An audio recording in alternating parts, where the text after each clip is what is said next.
Ballpark Village, just beyond the left field wall of Busch Stadium. Great place to get ready for a ball game. And today we get you ready for Game 3 of this three-game weekend series. The Pirates trying to salvage a game from the first-place Cardinals. Hi again, everyone, with Bob Walk. I'm Tim Neverett. Robbie Inch-Mikowski joins us shortly. The Pirates came up short in extra innings again yesterday, Bob, but certainly they were not without their opportunities. No, they weren't. And so part of this offensive puzzle, I think, has been solved. They're starting to get some runners on base. But now what you got to do is figure out how to get those key hits. And earlier in the year, when they weren't getting a whole lot of guys on base, they were getting the clutch hits. Certainly with missing yesterday, I'm going to look at that as kind of a freak occurrence. You're never going to leave that many guys on base. 18 only score one run. It just yesterday, every time they had an opportunity, somebody hit a ground ball at somebody, a pop-up, a key strikeout. That will not continue to happen. I'm going to look at this as a positive thing. They had base runners. Now they got to get them in. Pirates had 20 hits over the last two games, just 2 runs to show for it. 283 on base percentage would be the lowest by the Pirates since 1888. And the 422 plate appearances for strikeout will be the lowest in team history. 18 runners left on base yesterday. Busch Stadium has been a very tough place to play for the Bucs. 16 of the last 19 games played here, including postseason games, have gone the Cardinal way. Yeah, you kind of wonder what's happening to the Pirates when they get here. Do they tighten up a little bit? You see the 0-8 and 1-run ball games. If you're going to beat the Cardinals for the division, you got to play better against them in those close games. So they're going to have to improve on that number for sure. Cardinals have 14 walk-off wins in the last 2 seasons. 7 of them are against the Pirates. Today, they've got to beat the current ace of the Cardinal staff, right-hander Michael Wacha, as the Bucs bats look to wake up against Wacha.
Ready for Game 3 of this three-game weekend set, Pirates and the Cardinals.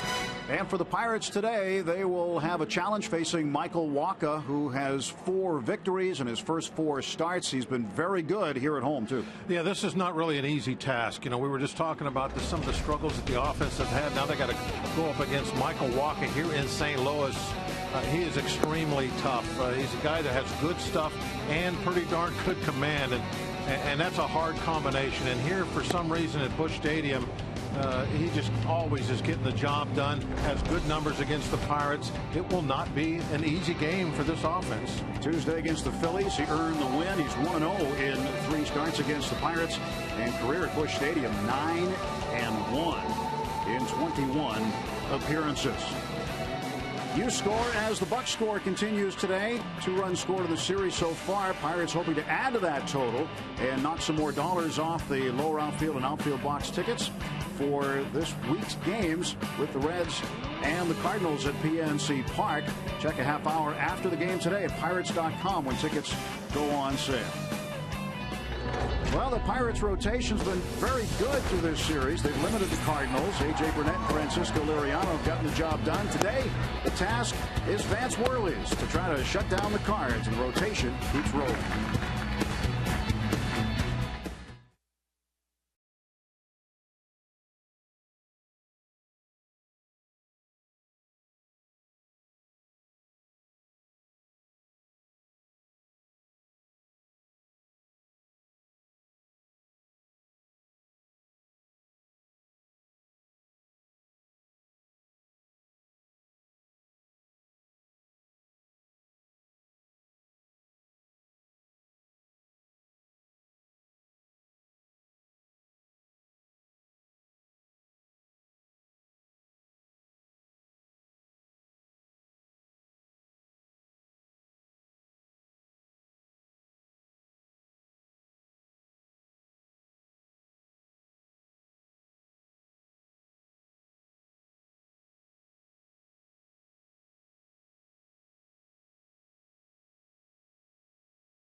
Sports is brought to you by Toyota. Toyota helps you get the most out of your drive. Just ask a friend who drives one. Toyota, let's go places. By Barrel Automotive, we're driven to be better. And by PNC Bank, for the achiever in you. Let's go Bucs. Josh Harrison at a different position than normal today. He and the rest of the Pirates continuing their preparations for this afternoon's game here in St. Louis. Pirates hoping to salvage a game in this 3-game series, and they'll do it with Vance Worley on the hill. Monday, pretty good game against the Cubs. 6 solid innings, just got in trouble in 1 inning, and does not have any decisions against the Cardinals in 3 starts. 0-2 on the road this season. Vance looks to turn that around. Yeah, you talk about that start against the Cubs where he had the trouble in the 1 inning. That is certainly what he needs to avoid this afternoon. No big innings. It's going to be tough enough going up against Walker. You got to stay away from the crooked numbers. Give up 1 here, 1 there. Hopefully, you still got a chance to win the ball game, but no 3-run innings against the Cardinals this afternoon. Well, Vance Worley will take on Michael Walker. National League Central Division showdown coming up from Busch Stadium. Let's send you back to Pittsburgh right now. Paul Alexander is standing by with our State Farm game break.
day, and there is 23-year-old Michael Wacha, who became the first Cardinal pitcher 23 years of age or under to win his first 4 games of the season.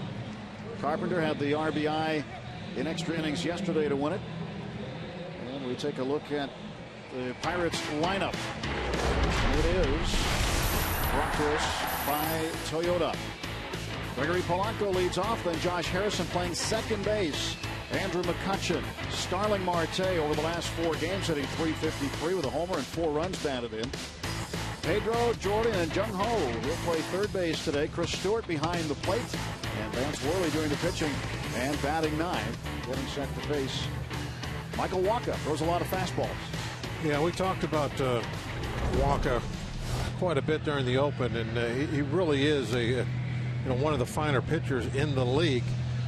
And one of the things that you go in and you're going up against a guy like this, you have to expect, okay, he's going to be on his game. He's going to pitch a good ball game. But that doesn't mean you're going to lose the game. It just means you have to play perfect baseball. You have to get runners over, take advantage of guys at third and 1 out. All the little things that you need to do to win, Pirates have to do those this afternoon.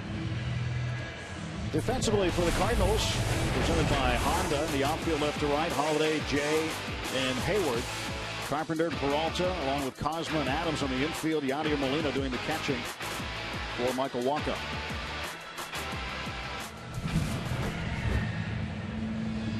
Clint Hurdle knows that sometimes these games can go the way they've gone in terms of teams with the last at bat. Talked to Clint today about something Mike Matheny knows a lot about, and that is having home field advantage and how it is different in baseball than in any other sport. Home court or home ice is just different because you have the last chance to win the game. Yeah, baseball is the only sport where it's built into the rules that the home team has an advantage, especially when you get to the latter part of the ball game. Last 2 seasons, the home team in this series, coming into this series, 14-5 against one another. So the Pirates have had their success against the Cardinals at PNC Park. And here's Gregory Polanco, first batter of the ball game. He will take a strike, and we're underway. Calling the balls and strikes, Mark Wegner. Artie Foster is at first. Mike Maczwinski is the second base umpire. Crew chief Mike Winters in back at third. Now ball to second. Cosmo throws out Gregory, and there's one gone.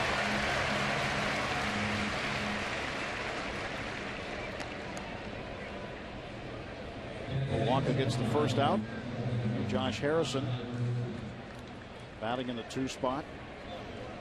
Talked to Rock about this last couple of days, Bob, but do you like this new alignment with Polanco leading off and Harrison second? Well, you do have your base stealer leading off first. There are advantages to having a left-handed hitter batting second, though. And if you do get a leadoff double or something, then all he has to do is pull the ball to move the runner to third base. If there's a runner at first, there's always a hole to hit through on that side for the left-hander. So there are advantages and disadvantages in this scenario that you have with these 2 guys. The hit and run could work out well. Jay foul tips it into the glove of Molina for strike 2. I really don't think you have to hit and run much with Polanco because he's such a successful base stealer. Let him steal second and then hit the ball to the right side and move him to third. 1-2 pitch. Jay Hay to the left side. Carpenter plays the hop. 2 down. And Matt Carpenter did it again yesterday. It was either one mat or another. It's been Adams. Yesterday, Carpenter. Pirates found a way to get him out, and it still won the game for the Cardinals. He had a fly ball to left, bottom of the 11th inning. Scored the game-winning run with a sacrifice. That's when things are really going your way. You make an out, and you still win. Last batter of the game. McCutchen will take a strike. But it is a long season, and it could be a totally different story next weekend when the Cardinals come to Pittsburgh. Normally, you don't see a walk-off sacrifice fly to the warning track.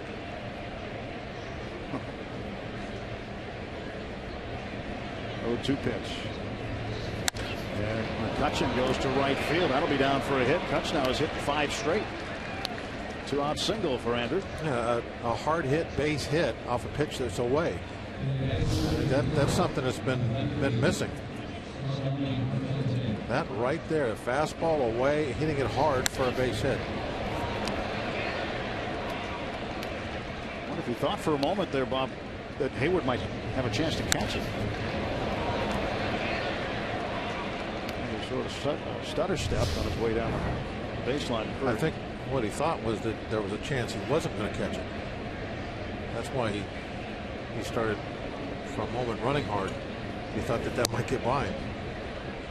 At first, I think he just thought it was going to be a single, and then when he saw it hit, because it kind of took a little bit of a skip, Hayward had to lunge for it. I think that's when you saw him kick it in gear for a step there.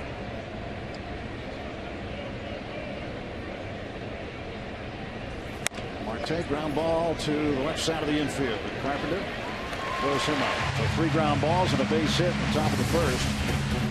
No score. Cardinals coming to bat.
Come to bat in the bottom of the first inning. The lineup presented by Honda. John Jay will lead off. Matt Carpenter second. Matt Holliday third. Matt Adams back to cleanup. Johnny Peralta the shortstop fifth. And Jason Hayward back in the lineup today. .322 average in his career against Pittsburgh. Majority of that coming with the Atlanta Braves. Molina, Cosma, and Waka round out the Cardinal order, facing right-hander Vance Worley. See Vance's numbers on the year, and we talked earlier about Vance and what his goal is today. It's to stay away from that big inning that got him the last time in his last start in Chicago. One inning where he gave up 3 runs and threw, I think it was 36 pitches in that one inning. Yeah. Going up against a guy like Waka, a 3-run inning, that could be what does you in. So bend but don't break today. John Jay fouls it off. 1 ball and 1 strike. John Jay played right field in yesterday's game. Center field Friday night. Back at center field today. 1-1 from Vance. And Jose Oquendo. Oh, he missed it. And, he gave it the old okey doke. Secret weapon. Not so secret. You're laughing. No reason to try and catch those. I got it. I don't have it. He thought about it. No, I'm just going to let that one go.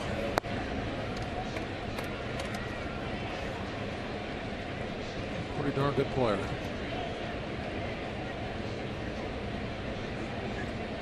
Two and 2. In the air to left center. On the run, McCutchen. And Andrew tracks it down. A long out for John Jay. That carried pretty well. See a couple long balls this afternoon. That one jumped. How about our Rivers Casino tips Stay to win? loose. We've talked about it, the close games that the Pirates have lost here, and I'm starting to wonder, are they tightening up when they play the Cardinals here in St. Louis? That has to be something to think about. And Vance don't change. That's all about don't worry about trying to be absolutely perfect and throw a shutout today just because we haven't scored any runs here in this ballpark. 2 so far. You still have to pitch your game. Now he is a guy that is always very aggressive, pitches to contact. If he tries to throw up zeros the whole time and starts thinking about missing bats, then that's when he might have that big inning that we were talking about he needs to avoid. Just be yourself, pitch to contact. Get out of the game 6-7 innings. If you give up 1 or 2 runs, that's pretty good effort. I think that should be the goal today. Willie gets ahead of Carpenter 1-2.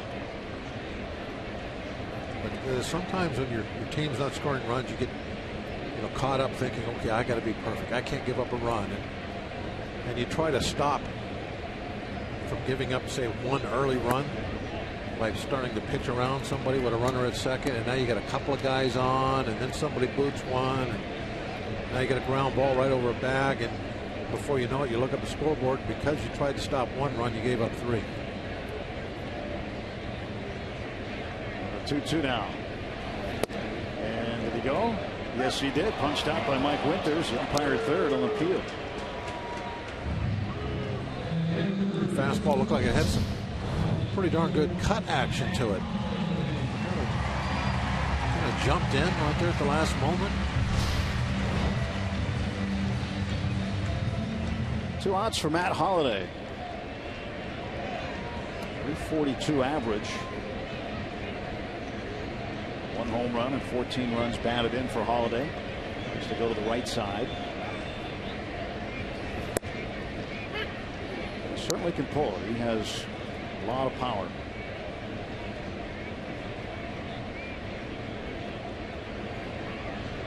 First pitch strike for Worley. And the 0-1. Just inside. Now, one thing about Vance's last start, Bob, is that he didn't have as many first pitch strikes as he would have liked to. And today has a chance to correct that.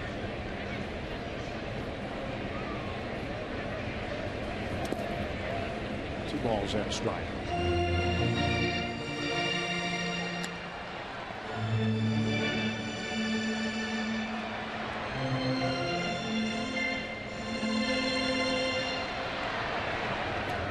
Holliday waits for the 2-1 from Worley. On appeal, and first base umpire Mark Foxter said he didn't go. Ball got away from Vance. The ball got away from Stewart. Stewart, rather. Yeah, he was going to throw it and then decided not to and tried to hold on to it, and it just came out of his hand. Threw it right straight into the grass in front of him. I think he thought Vance wasn't looking. Didn't want to hit him with the throw. 3-1 right back to Worley. And the Vanimal with a good play. And the side retired in order in the first. On to the second inning at Busch Stadium. Vance Worley. Good pitch, and a little self-defense doesn't hurt either.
I'm Robbie Mikowski, and we have a hot one today.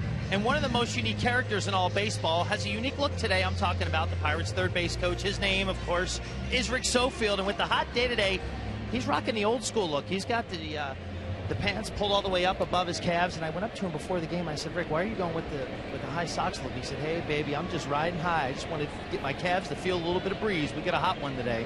And only Rick Sofield can say it. But, yeah, unique look for a unique guy, right? Unique is right. That's one way to describe him. St. Louis, always the warmest place that I ever went to play. And this ballpark here may be a little bit cooler than the old one, but not by much. You come in here in July, you know you're going to bake. And even in early May, a very warm day. Well, they had the AstroTurf. It must have been even warmer. Like an oven.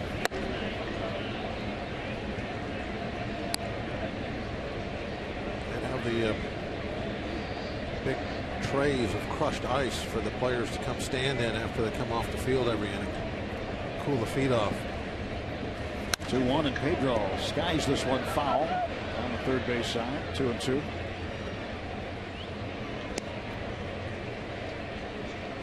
Places like Houston incredibly hot too, but we were always indoors, so it's not that big a deal. But here in St. Louis, it's never muggy here either. Never? Only a lot. 2-2, and Alvarez fouls this one off. Now, Pedro's only hit came in the postseason division series against Wonka. Actually broke up a no-hitter with this on the 7th of October, 2013. Left the yard, and then some. It was game 4. Wonka pitched opposite Charlie Morton. Both pitched wonderfully that day. And it was a key game in that series.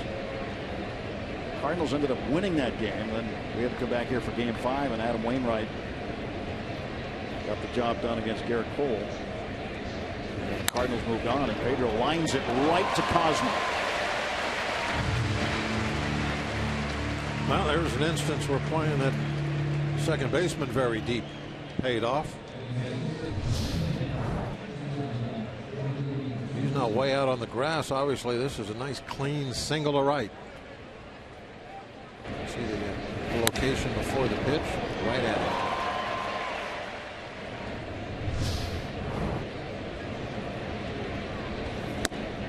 it. Strike one delivered to Jordy Mercer. Moving up in the order today. Dunn hitting behind him, also Chris Stewart.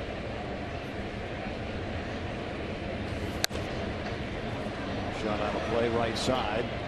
Quickly 0-2 to Mercer.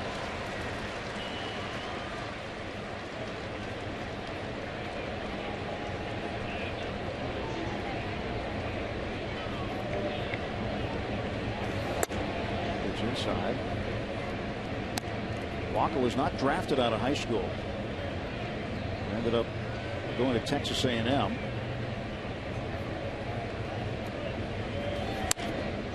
Fouled off again, but you think, again, I don't know how tall he was out of high school.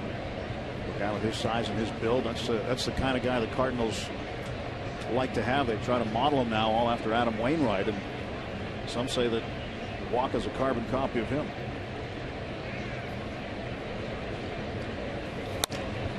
Slowly to the right side. Walker has to cover. Adams gets him the baseball. 2 out for the Pirates in the second. Now Walker does throw a lot like Wainwright does. I mean, he's not quite as tall as Wainwright, though, is he? They're close. What's Wainwright, 6'6"? Let's see, Walker is 6'6". Oh, yes. Oh, okay. And Wainwright's 6'7". Very close. Should have checked it, but we checked it real close. Yeah. Just an inch difference, but they do look the same. They have a similar approach, and they both have success at home. Is close. Walker will face Jung Ho Gun for the first time. Delivers a strike. Jung Ho's last start was in Chicago. Had a very good game. Went 3 for 5. Narrowly missed a home run at Wrigley Field. turned into an extra base hit. Scored a couple of runs. 1-1 pitch. That's upstairs. 2 balls and a strike. Much better conditions for trying to get the ball over the fence for that home run than at Wrigley.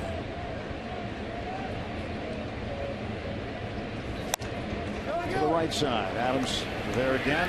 Again tossing to Walker. And the Pirates done in order in the top half of the second inning.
Baseball on Root Sports is brought to you by the Chevy Malibu and your Western PA Chevy dealers. And by Day Automotive. We're going to make your day. Let's go Bucks! Matt Adams will lead off the bottom of the second inning for the Cardinals. He looks at strike one over the outer half. Adams had the game-winning hit Friday night in the 10th inning. He's had 2 walk-off hits in his career, both against the Pirates. Last season it was a walk-off home run on the 7th of July. And being from central Pennsylvania, Phillipsburg, he said when he went home, said some of his close friends wouldn't talk to him. They're Pirates fans. Knew they were joking, but they gave him a hard time about it. They said, we're glad that you have success, but just don't have it against the Pirates.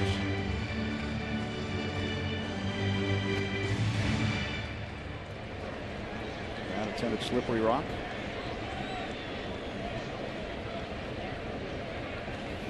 Two is fouled back.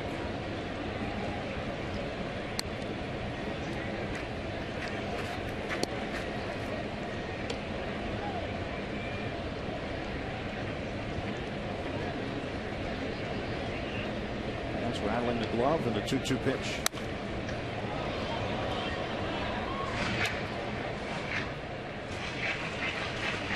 Adams does hit the ball to the opposite field, but the Pirates have defended him in the shift in the past, and he's hit into it a number of times. This time he pops it up. Gun-ho gun looking for it, and he lost it in the sun.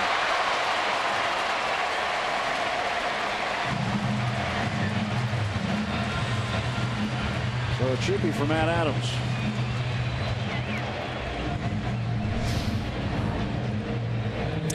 Well, one of the problems, as you can see here, is the location of the sunglasses. They're covering up the P instead of his eyes.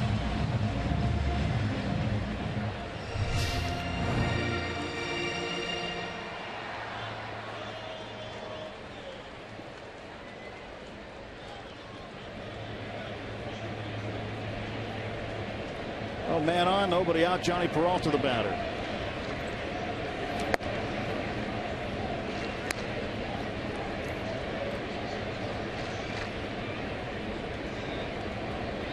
Doesn't want to use the sunglasses.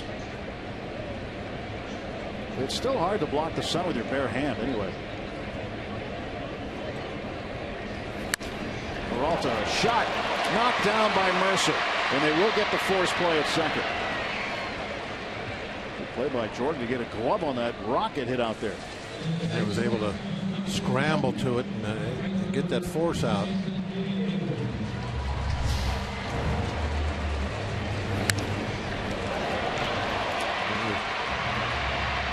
Bounced right up out of that little slide he had on his knees when he tried to stop the ball. One of the things, you're a middle infielder, you have to show that quickness. You can't be slow doing anything. There's just no time out there for that. Jason Hayward, the batter, with one out. And he hits it right to Harrison. There's one, and that is an inning-ending double play. No score after 2 full at Busch Stadium.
But Jason Hayward right here, heading into our Chick-fil-A double play. You love to see the guys go out and try to pull that pitch away, especially when you're looking for a Chick-fil-A double play. Nice and easy. Jay Haig starting it. I asked Josh earlier today, I said, did you take any ground balls at second? He said no. I said, in spring training, did I miss it? Did you not play second base at all? He said, no, just only third. I said, well, with the shift, you've basically been playing a lot of second base in the middle. So he's turned double plays. He's made plays on the other side of second base. And his first start at second today. He's involved in an early double play. Chris Stewart leads things off in the third.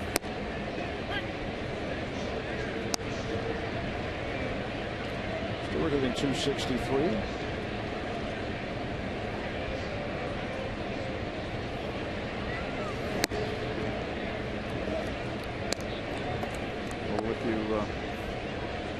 Say one name to Michael Walker, you might cringe. It's the name of a guy who was a Pirate briefly last year. Travis Ishikawa. It was Travis Ishikawa who hit the pennant-clinching home run for the Giants last year against the Cardinals. And Michael Walker was the guy who delivered the pitch. Came in relief to do it.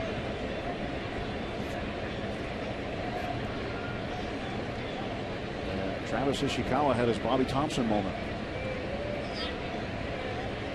The Giants won the pennant.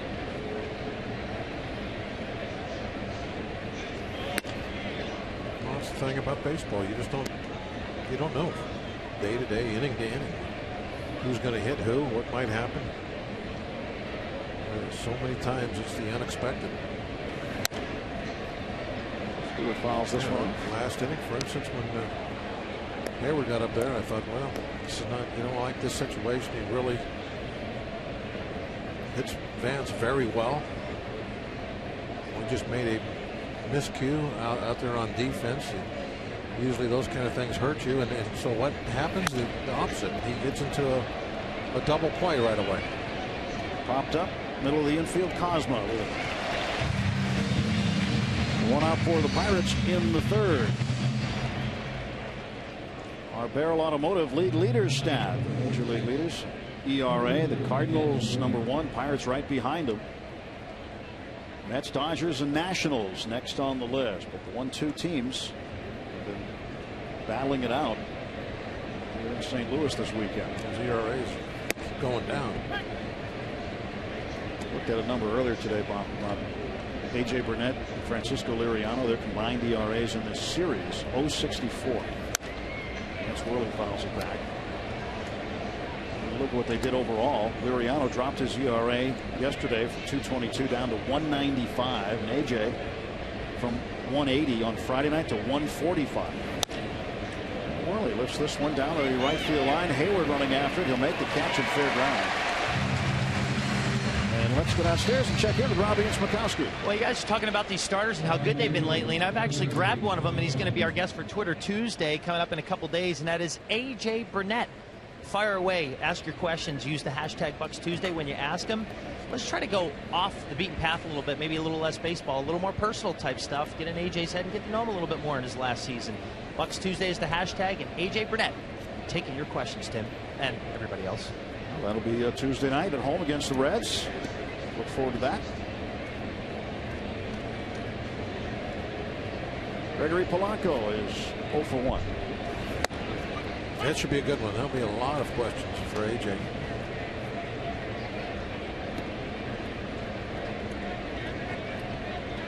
Big servers at Twitter. I don't know if they can hold them all. Polanco to left center field and deep. On the run is Jay, and he won't get it. It's going to the wall, and Polanco is in with a 2-out double. 8th double of the season for Gregory Polanco. A couple of balls now have been hit out there to left center that just seem to really carry well.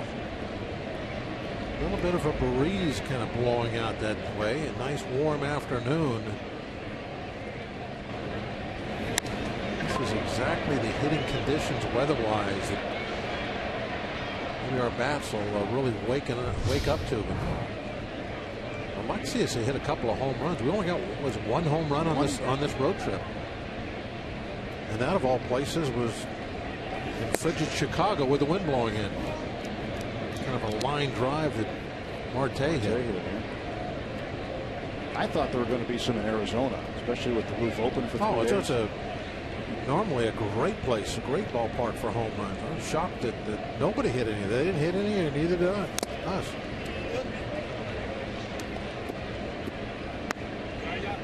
No wind to speak of today. Good thing.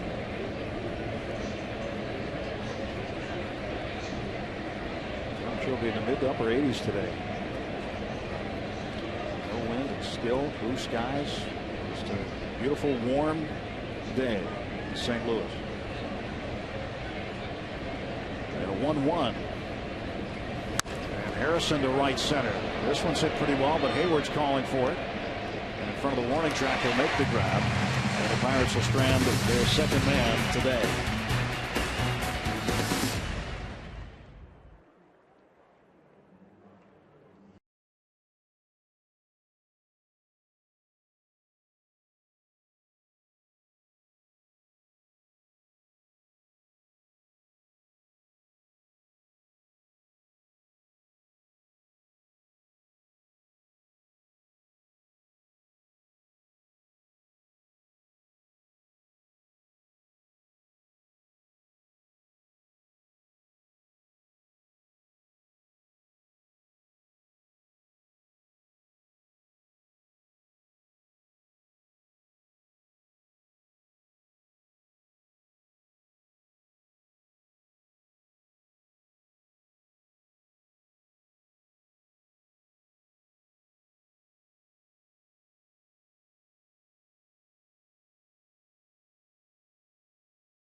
as they spend the day with the Pirates on opening day. Hear from the Pirates front office and see special interviews with The Voice finalist Chris Jameson and race car owner Chip Ganassi.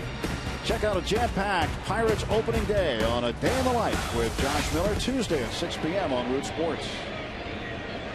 Yadier Molina fouls the first pitch off. Josh, former Steeler punches. On the radio mornings. And the 0-1 to Molina. And this one is looped into right field. Here comes Polanco to make the catch. Well, if Molina looks a little different to you this year, it's because he dropped 31 pounds from the end of last season.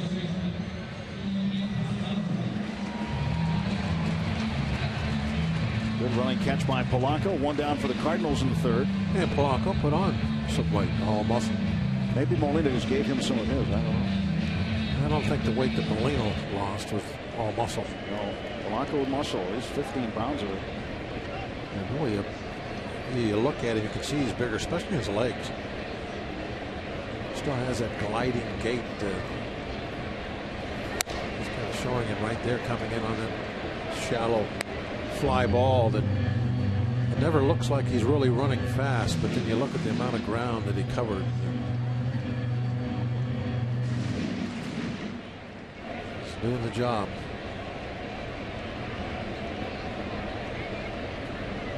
Oh, 1 pitch to Cosma. Well, Gregory was coming up through the minor leagues. Some of his coaches nicknamed him the baby giraffe because of his frame and the long legs. The way that he ran.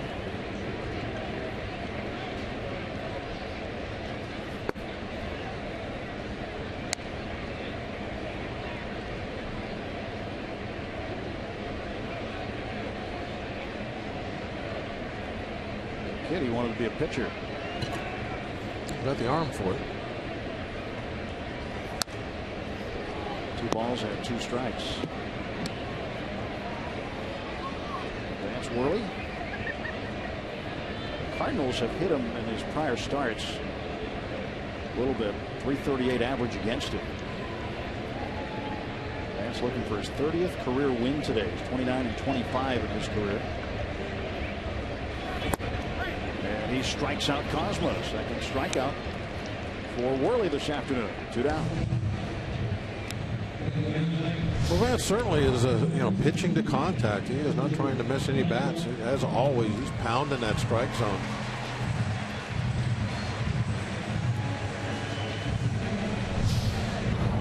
He's not about getting the chase. He's coming at you, making you swing, put that ball in play, and have the defense work for him. Of course, if you take him, that's all right with him too. You just be walking back to the dugout.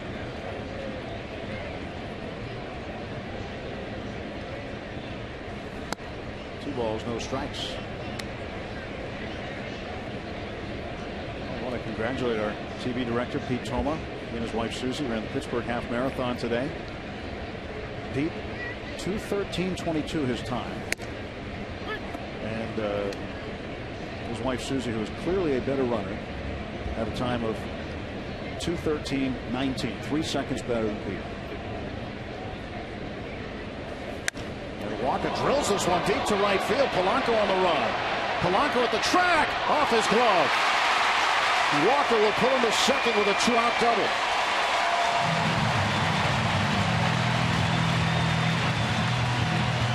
Polanco looked like kind of had a beat on it.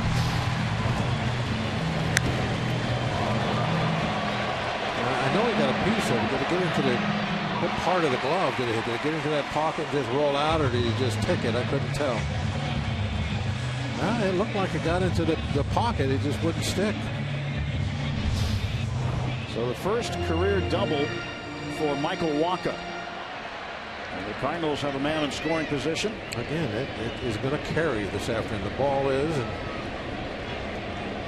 it's going to be part of the ball game. Even though there's no score right now, you can just tell when someone does hit it decent, the outfielders are having to back up.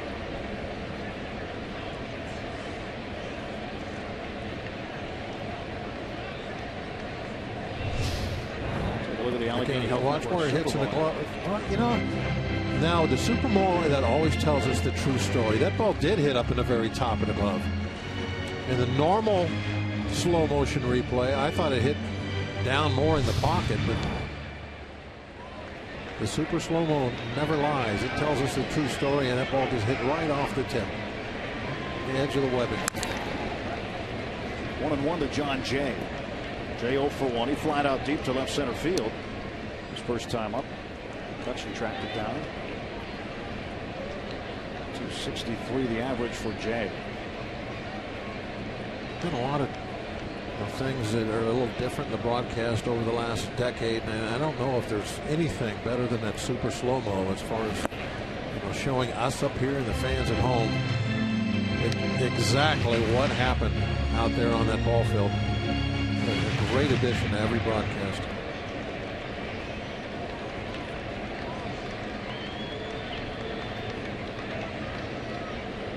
It's even better than the telestrator. Is it? I thought you liked the telestrator. Why would you think that? Oh, you're being sarcastic. Facetious. And that is the Allegheny Health Network Super Bowl right there. That'll slow everything down for you.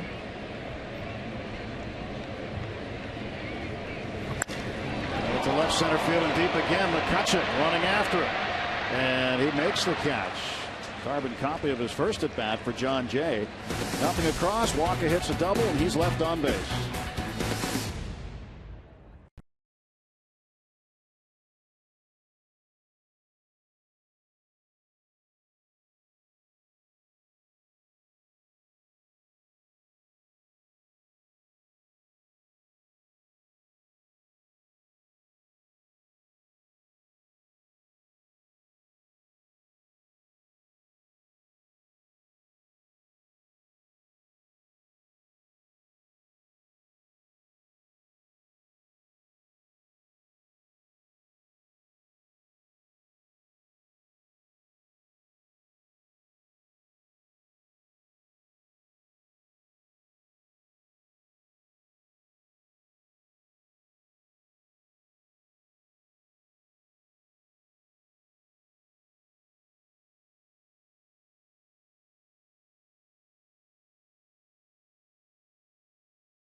On Root Sports is brought to you by Allegheny Health Network.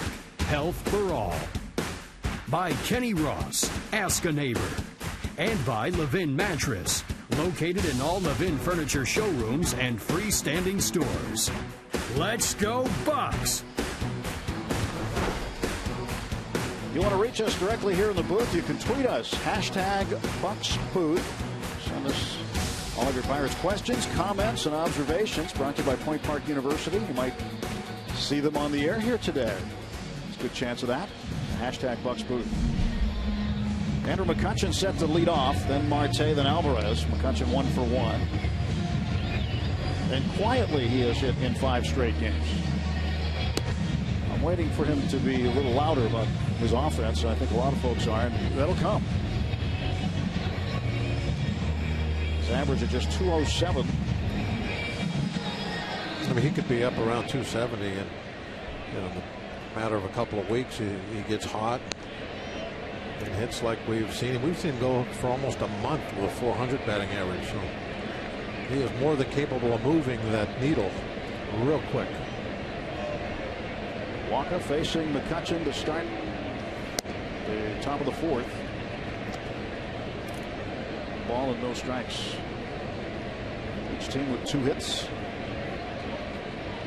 Swing and a miss. Pirates have left 2 on. The Cardinals won yesterday, leaving 18 on base. You know, the last time was, Bob, when the Pirates left 18 men on base or more in a game and lost the game. McCutchen in the air to right center field. Hayward back after it. So is Jay, and Jay will track it down on the warning track.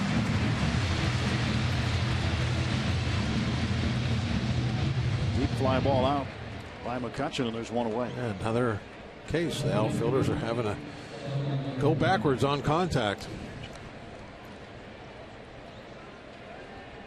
The answer to that question about the men left on base, you got to go back to June of 1946. Ebbets Field in Brooklyn. Dodgers walked off the Pirates 7-6 in 11 innings, and the Bucs left 19 men on base that day. That's the last time they left 18 or more on and lost the game.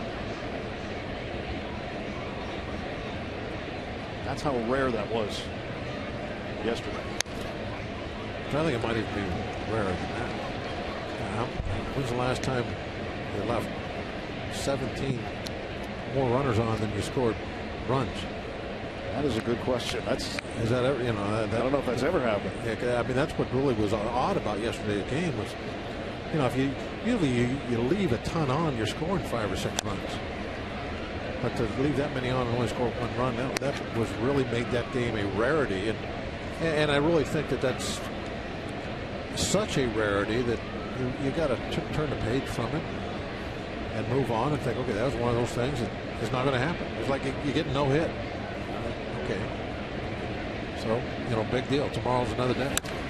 This one on the ground, left side. Peralta with a backhand stab. Throws to first. Not a chance. Base hit for Marte. He's getting some infield hits. He had 2 yesterday, maybe? 3 infield hits? No, 2 infield hits. Yeah, 2 3 hits overall. Right? Yeah, so the double in the 11th. Just picks up another infield hit. And ground ball in the hole, swinging bunt, things like that. He's got a great chance to get a base hit with that speed. He'll lead the team in infield hits and home runs. Be a nice combination. Then we have to look up when the last time that was done. No, we don't have to look. Be... We don't have to look up anything. We have a staff for that. That's what I'm saying. Yeah. Our staff, your staff, not mine. Yours, we'll look it up. Pedro takes inside. But that would be something to find out, huh? A player who led his team in infield hits and home runs. You have to be a special athlete to be able to do that. McCutchen has that kind of ability. Maybe maybe it's an easy answer. Maybe it's touch.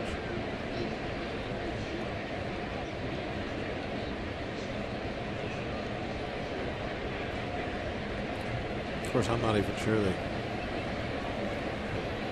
what point they didn't keep track of stuff like that, infield hits.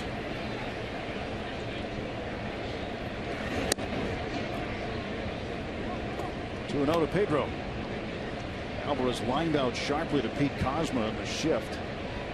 Kozma was out in short right field. Not playing there right now with a runner at first base. So that same ball that Pedro hits now is in for a hit because there's a runner on. He was up with nobody on last time. Pulls a foul, 2-1.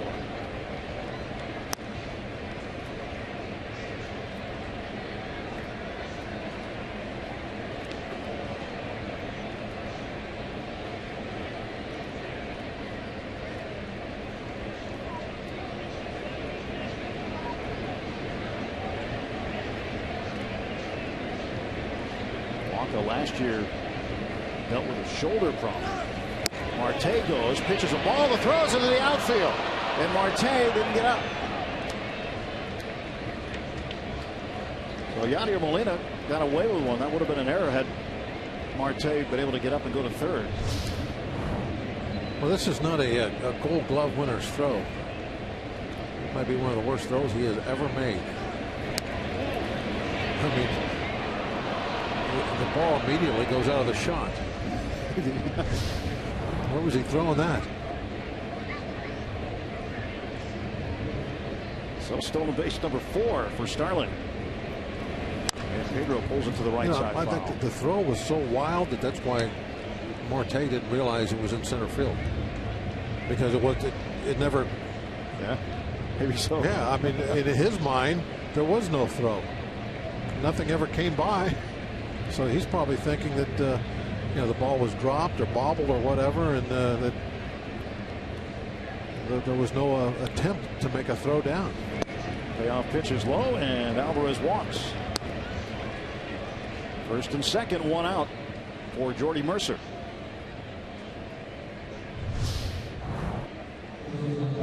Marte, it's a straight steal. You're not looking at what's going on at home. Now, there's no way for him to have ever seen the ball or have any reason. Now he knows where it's at, but it's too late for him to get up and run. You have Jay picking it up out in center field. Now, if that's a hit and run, then he knows.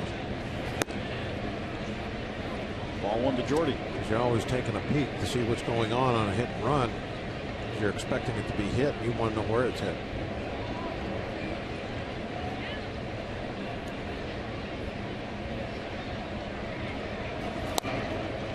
Ball and one strike. I know we've mentioned it this weekend, but coming into the series, the Pirates as a team were hitting .302 with runners in scoring position. Just a hiccup this weekend. Friday night, yesterday afternoon. Hopefully they're done with that. Pirates can start hitting again. Second and third, and there's a ground ball toward the middle, and that is caught by Peralta, and Mercer will be safe at first base. As Cosmo looked like he had a little problem with the flip. Alvarez forced in the middle, two down, and first and third. Yeah, that should have been a double play, but Cosmo. Oh, I see what happened. Cosmo went for the ball. That's why he was so late getting his foot on the back.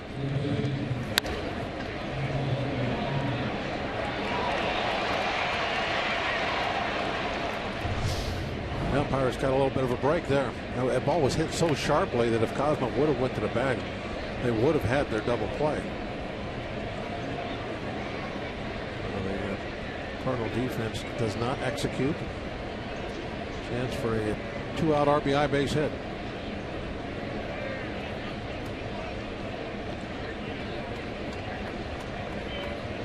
Two on, two out for Jung Ho Kang.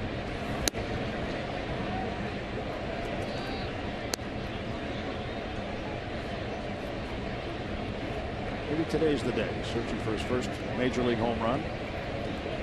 Runners in scoring position for him. 3 for 6. 6 runs batted in.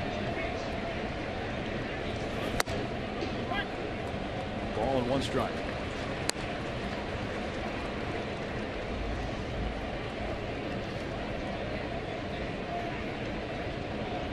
Walker missed 68 games last year. He had something that was called shoulder stress reaction. A shoulder stress reaction. He slowed him down. Uh-oh. Jung Ho's bat had a stress reaction. Well, that went in there hard. And Marte, thinking that might have been a foul tip or something, was maybe a dead ball. Molina chased him back to the bag. Molina thinking it was a live ball.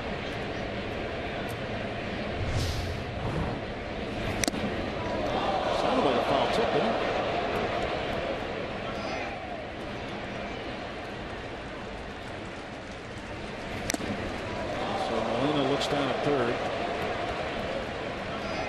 Chases Marte back. Right. Both Carpenter and Marte were looking into the stands. Molina had no one to throw the ball to. Marte was looking in the stands, standing off the bag. So Molina wanted to throw the ball down to Carpenter to get him out. So then he decided to maybe run down there and tag him. Maybe he wouldn't see him coming, but eventually he did.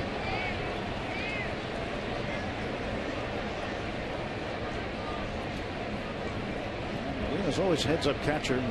Remember that play? I think it was 2010, maybe. He got McCutchen and Andy LaRoche at third base. He tagged them both and picked up a double play. A certain play that McCutchen was trying to get a triple, I think, and LaRoche walked off the bag after going back in a rundown. They both happened to be out. Ground ball to short. Peralta flips to Cosmo, and that's the inning. Nothing across for the Pirates. 1 hit, 2 left. 3.5 in the book. Still no score.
history. This date, 2012. Eric Bedard struck out 11 Cardinals in his 5 innings of work here at Busch Stadium, including 7 in a row at one point, setting a new Pirates franchise record. Jared Hughes, Juan Cruz, Jason Grilli, and Joel Hammerhand combined to strike out 6 more, tying the Pirates record for strikeouts in a game with 17. Pedro Alvarez had a 2-run homer in that game. Pirates would beat the Cardinals 6-3 this day in 2012. Matt Carpenter leading off for the Cardinals in the bottom of the 4th inning. Lance Worley's 1-0 pitch. A sliced foul. Something else happened this day. Pirates history in 1986. Are you talking about the skunk game? San Diego. Skunk delay, right? Yep. I've got to find out more about the skunk delay. Well, we'd been down in the dugout. There was a family up that lived underneath the stands there. You know how they had the movable stands in the old ballpark? And that, you know, they've been looking for him, I guess, for weeks, trying to get him out of there. And I can't remember now who it was. Somebody was, you could see back underneath the stands, kind of like a little tunnel area. And I can't remember what pitcher was throwing baseballs back in there. And anyway, it stirred him up, and one of them went out on the field.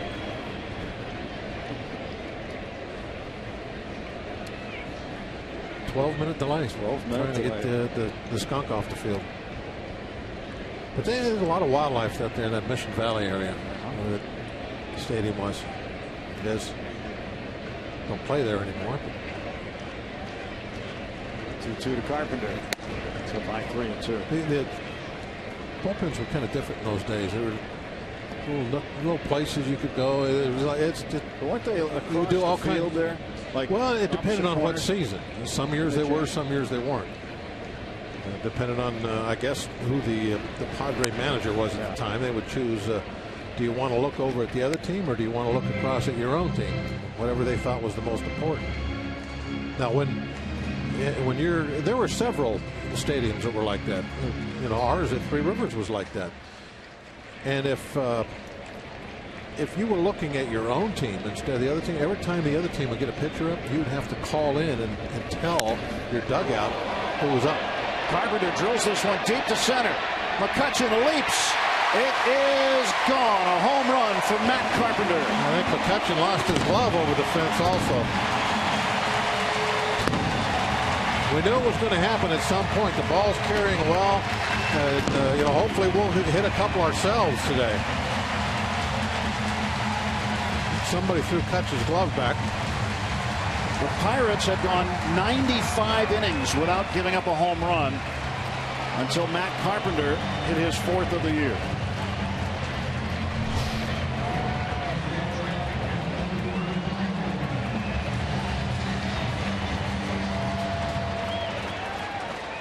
The glove went up in the flower bed. Ball barely got out, hit right on top of the wall and bounced out. The second home run Worley has given up this season. Now this has to come very close to the glove. Oh yeah, just inches. Oh man, Kutch hit that wall hard too, didn't he? Sure did.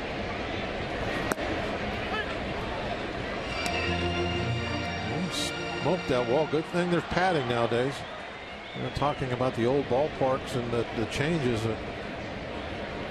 Didn't always have padded walls. Van Slyke ran into the center field fence in the old Busch Stadium, broke his collarbone. Similar play to what we just saw right there. And now with the padding, you can challenge the walls. Be very careful. In the old days, which ones you ran into and which ones you chose not to. Wrigley was probably not a good choice. Still's not. They've kind of grandfathered that one in. That's the only one left at where the ivy is. There's no padding, but they padded the sidewalls. 2-2 to Holiday. Struck him out looking. Strikeout number 3 for Worley.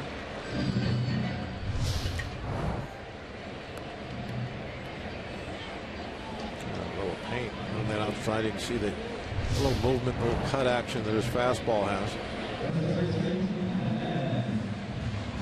That's checking out his forearm there.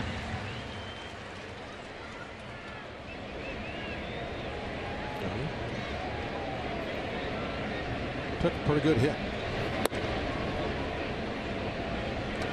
Saw Kutch do that in a spring training game a couple of years ago where he lost his glove over the wall. He leaped over and got it himself. That was max effort on that one. Adams to center field and deep. McCutchen is there this time. Well, McCutchen getting acquainted with the outfield wall. This time looks like he might be a little shook up. Didn't want to throw it back in right away.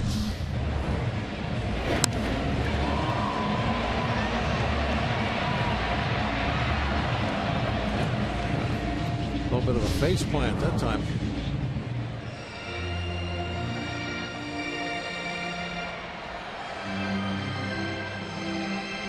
Two outs, bases empty. Allegheny Health Network Super Mode.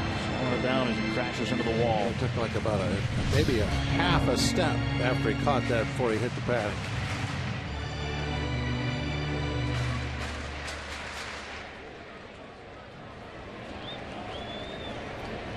So officially 94 1/3 innings the Pirates pitching staff had gone without giving up a home run.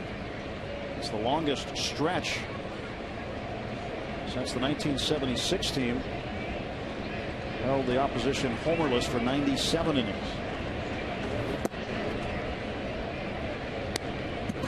First home run given up on this road trip.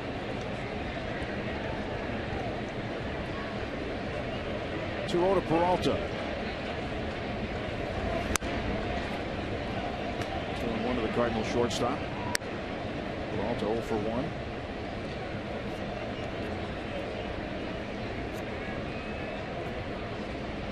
Think about Vance Worley in 2011, his rookie year.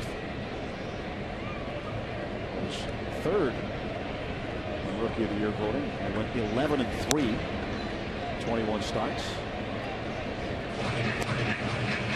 But even since he left Philadelphia, 21 starts with the Pirates, his ERA is 3.14. He had 56 starts with his other teams, Philadelphia and Minnesota, and an ERA above 4. So he's pitched better since coming to Pittsburgh.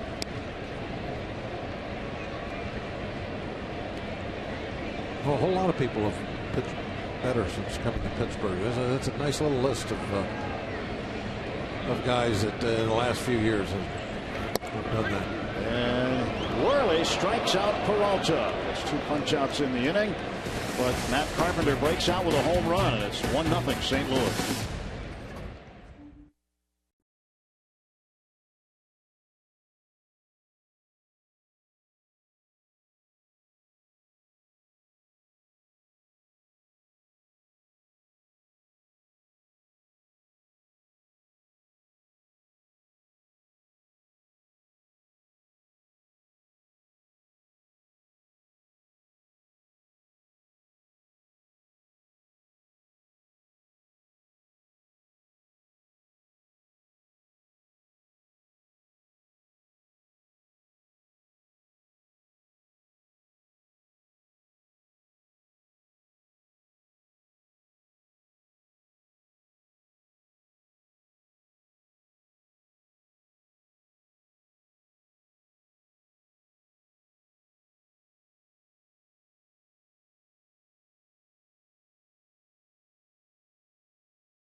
Pitchers have been doing a very nice job lately, and Charlie Morton is the subject of today's Allegheny Health Network injury update. He's not too far off from a recovery and a return to Pittsburgh. Yesterday in extended spring training, you saw what he did through the 6 innings, 93 pitches under the watch of pitching specialist Jim Benedict.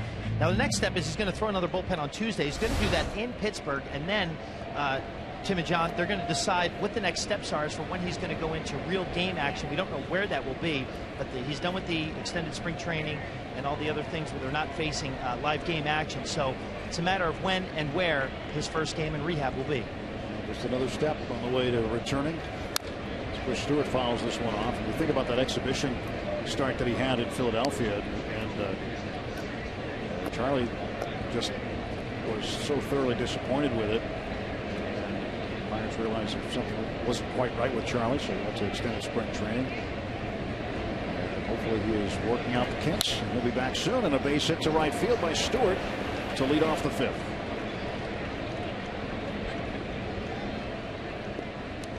Always a great way to start the inning with that number 8 hitter getting on base so that the pitcher can come up and do what he should be able to do, get a bunt down, move the runner along, and then you get the top of the lineup with runners in scoring position. The runner in scoring position anyway. Early 0 for 1 today. Carpenter on the grass at third for him, expecting the bunt. He squares and pushes it up the first base side, foul with Carpenter all over him.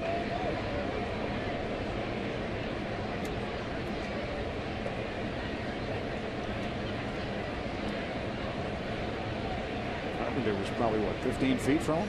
Yeah, but it really doesn't make any difference because he's not bunting the ball that way anyway. I mean, in this scenario, you practice for a month in spring training, bunting the ball to the first base side.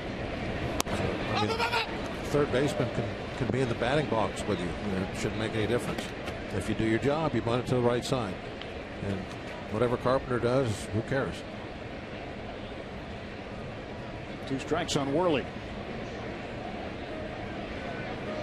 You know, same thing when you bunt a guy to third. Then it's the first baseman that's all over you. And that's when you want to bunt it to the third base side. Worley pulls the bat back and swings and misses. Worley strikes out. So 1 gone. Gregory Polanco back up.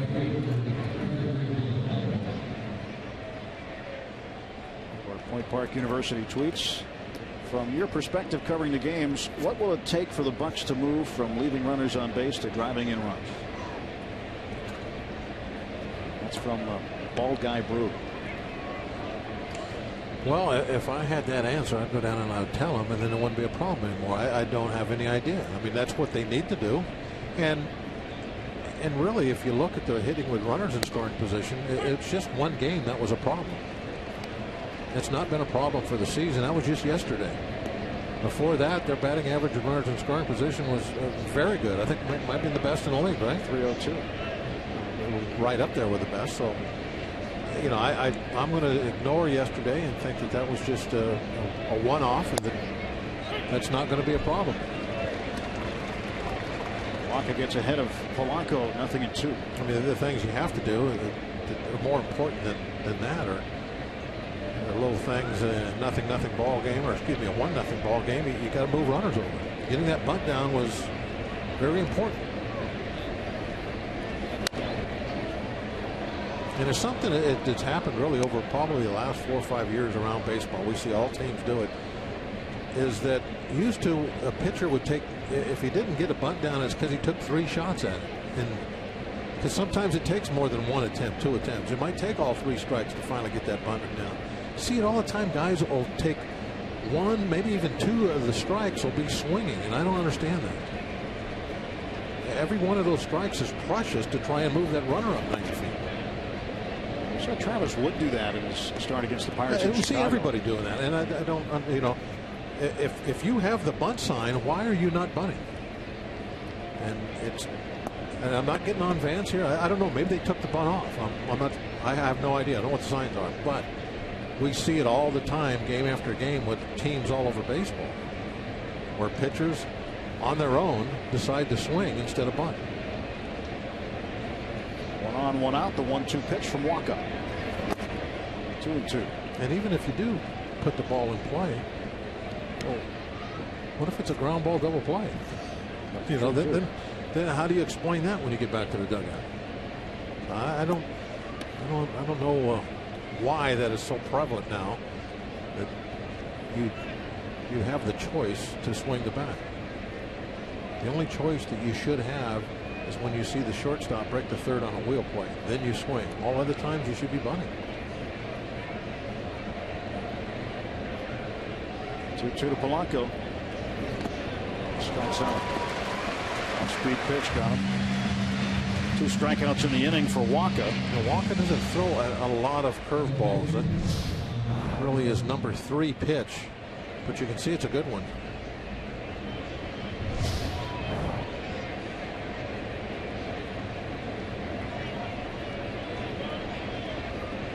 Josh Harrison is 0 for 2.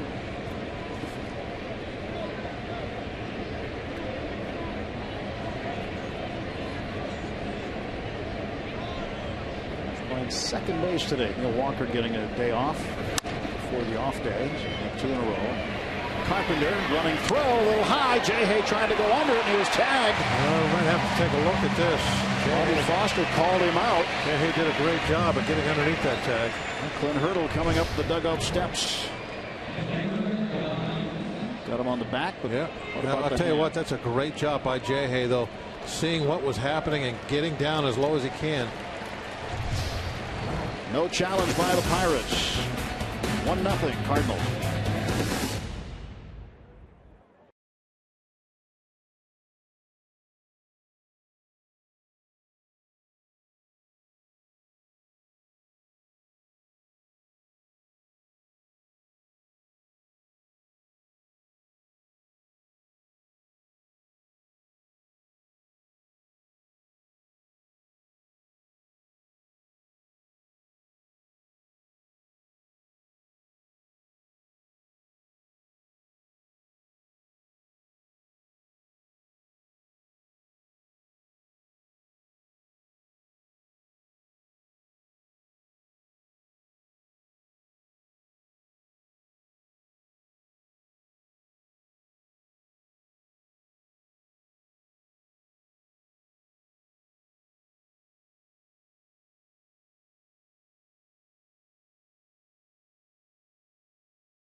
Bottom of the 5th inning, Jason Hayward will lead off. Hayward is 0 for 1. He hit into an inning-ending double play in the 2nd inning. Pitches up high for a ball. Ball and no strikes to Hayward. 2-18.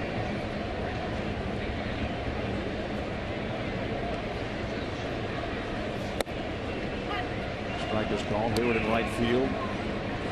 Cardinals were hoping that Oscar Taveras would be their right fielder for the foreseeable future. Great young prospect, tragically killed on October 27th in the Dominican Republic in a car accident. See the initials on the sleeves of the Cardinals. Hayward takes over that spot defensively. Puts them up. Got him from the Braves. Oscar Taveras. We started to see play last year. Thought that he was going to be a Pirate nemesis for a long time. He's very talented.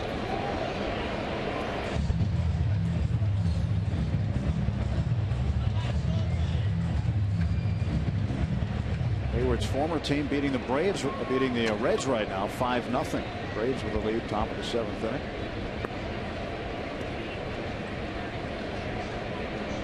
Let's come in Tuesday to start a series. There's a shot right at Jordy Mercer for out number 1.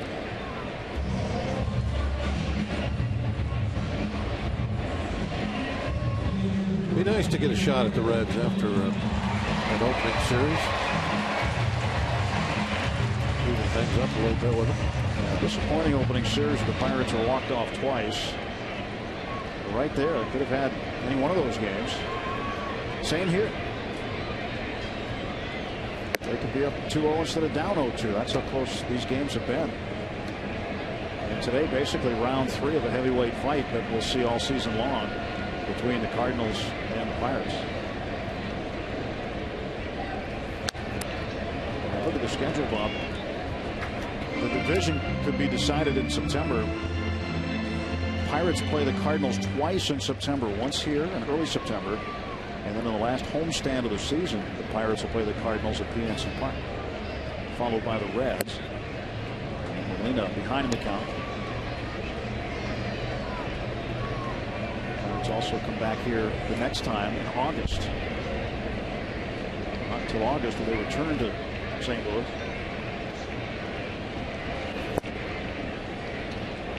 Be a pleasant time up in St. Louis, August. Weather will cool off, be down about 105.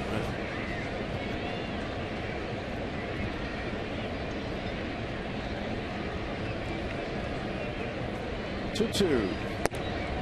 Full count.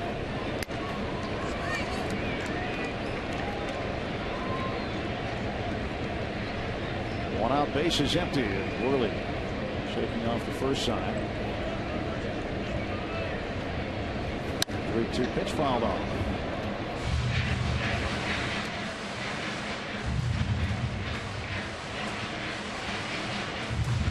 The challenge for Molina this year will be to try to stay as healthy as possible. He did miss just a brief amount of time last weekend, got a knee banged up, but he's okay.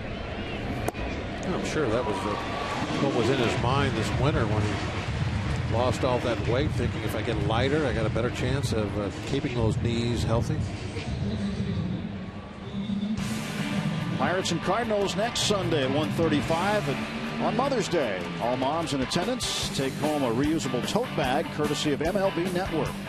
Make sure to stop by the #1 Cochran Family Fun Zone before the game. Afterwards, kids and moms get to run the bases courtesy of the original pizza logs. For tickets, pirates.com.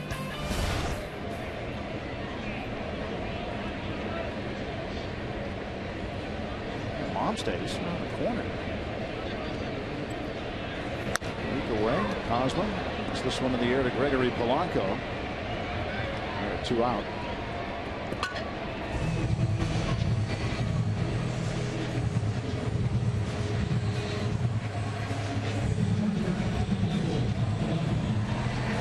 Cardinal lead, bottom of the 5th inning. The pitcher, Michael Wacha. Now will come up and face Worley. Wacha with his first career double over the head of Polanco. It was in the 3rd inning. And he drills this one to right center. McCutchen with room. That makes the catch. So 1 man left for the Cardinals. We'll go to the 6th, 1-0.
And they play in front of sold-out crowds each and every game.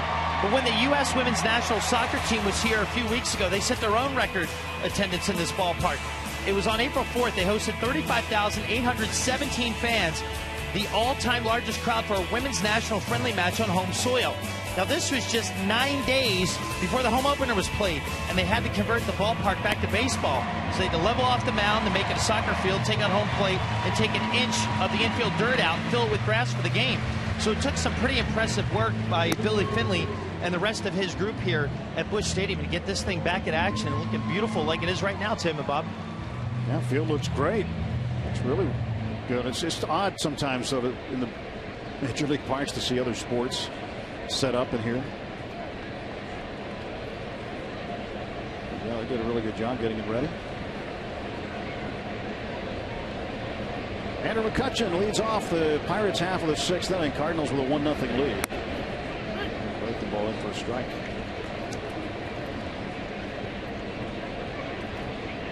That's 1 for 2. Single in the first. And the 0-1. Outside, 1 ball and 1 strike. We've seen a lot of deep fly ball outs today. You're right about the ball carrying. More so today than in any other game in this series. The ball's been jumping off the bat. And McCutchen deep to right. Carry, baby. Hayward backing up and on the track makes the catch. Catches 1 for 3. 1 man out for the Pirates in the sixth.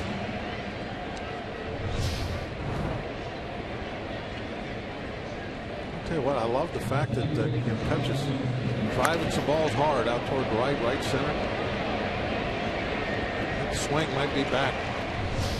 Good hard contact.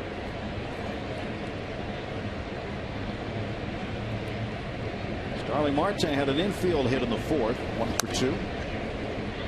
Nothing to 1 to count to him. Thought he was going to have an infield hit that first time up. Yeah. Hit that little chopper out there.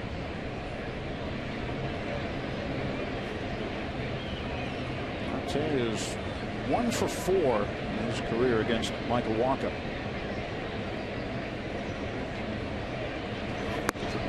Not a lot of reps against Wacha for Pirates hitters, simply because last year probably would have had a number of them, but he was out for a while. Shut down, was on a 60-day DL, came back, made 4 starts in September, appeared out of the bullpen in October, playoffs.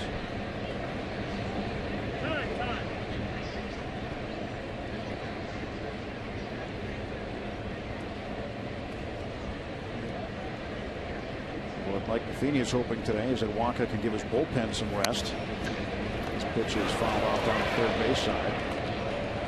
Clint Hurdle is hoping as well for Vance Worley. So both starters can go deep.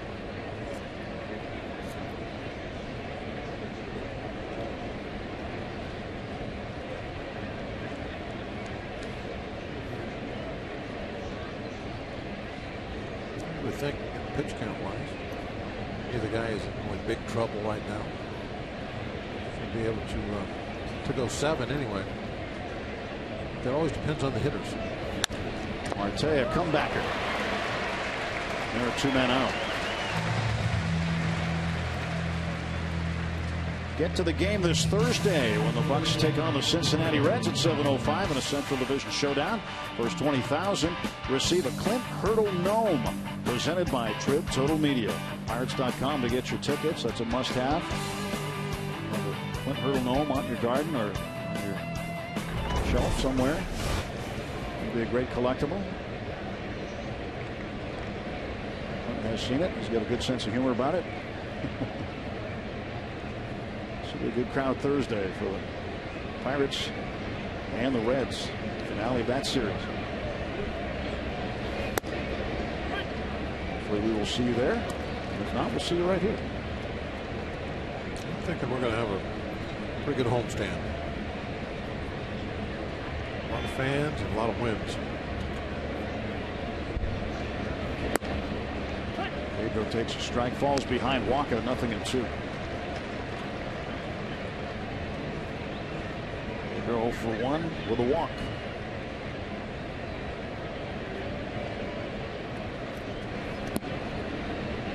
Ball strikes. Baker trying to get a hit off a walk in the regular season. Doesn't have one of those. 0 for 6 against him. They had that one big home run in the division series in 2013 that broke up Walker's no-hitter. Game 4. Fouls this one back.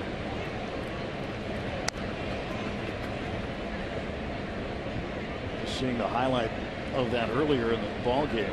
Just seeing the crowd the way it was, boy. Some atmosphere. All the black shirts. Yeah. Those were goosebump moments. Now we have our fingers crossed that win this division this year, avoid the play-in game. 2-2 pitch. 3-2. Right to a regular series. And then just see how far you can go after that. Shortstop Peralta skipping across behind the bag. Pedro pulls this one up the right side. That'll be a foul ball. Looks like they were trying to disguise the defense. That's what they're. Yeah, I mean, he was over on the shortstop side, and then you're the hitter up there. How can you miss this big man shuffling across behind second base? You know Pedro's going to check out of whatever he had called for a swing.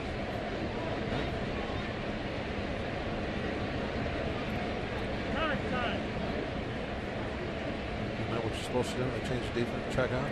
Yeah, you check. Oh, okay. No. Check down. Check down. Is that what it is? 3-2. Ball 4. Pedro's walked for the second time.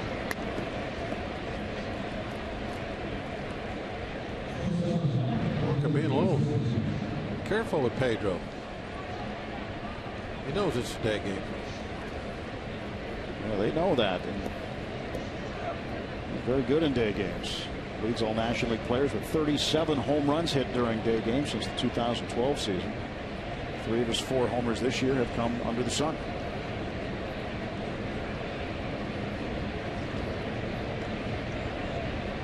Pitch to Mercer. Ball outside. Home Park University tweet. Do day games provide more of an advantage or disadvantage to pitchers or batters? I think everybody's a little different than it. Because if you ask them all individually, they'll give you different answers. I think that as long as there's a good batter's eye, a good hitting background, and there's no shadows, it's not late afternoon, then I would think that the hitter would be able to see the baseball better with natural sunlight. But I've had hitters tell me the opposite, that they like the night games where everything is dark out there. It's lit up by lights and they can see the ball better. Who knows? From a pitching standpoint, I like pitching in night games better, just because it's a cooler temperature. I don't like pitching when it's hot.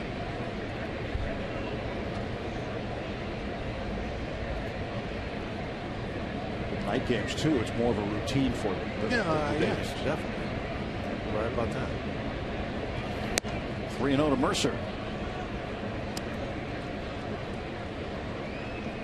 Walker having a little bit of a problem throwing the ball over the plate all of a sudden. Jordy sitting 3-0. 2 down. Alvarez at first. And Jordy takes a strike. He thought might have been ball 4. It could have been. It was very borderline high, but normally on a 3-0 pitch, the umpire will give the benefit of the doubt to the pitcher.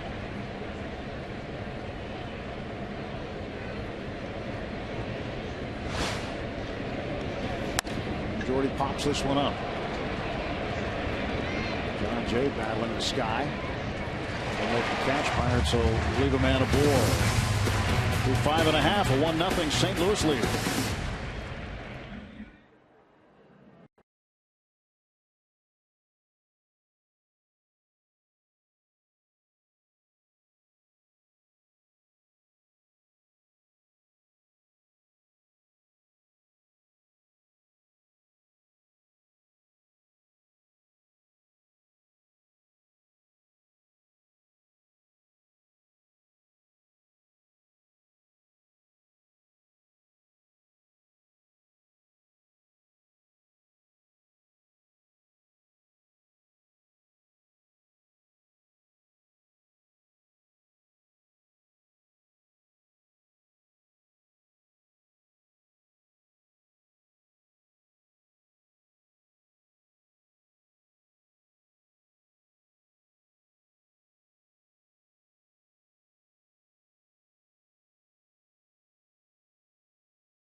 McCutcheon offers his insights on a Little League hot button issue through a new type of forum.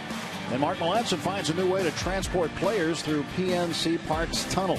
And there's much more on Inside Pirates Baseball, presented by Allegheny Health Network tonight after postgame on Root Sports.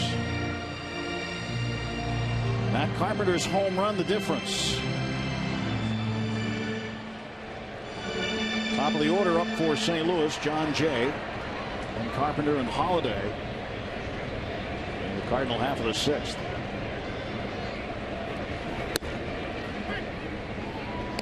Strike delivered. Earlier, Bob, we were talking about how Vance has pitched better since arriving in Pittsburgh.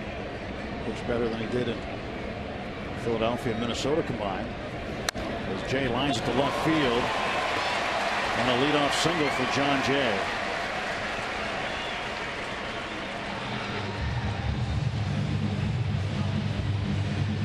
Jay is aboard. Two other pitchers, Francisco Liriano and A.J. Burnett, who have also pitched in this series, have lowered their ERAs quite a bit since coming to Pittsburgh. 440 down to 309 for Liriano, 415 down to 327 for A.J.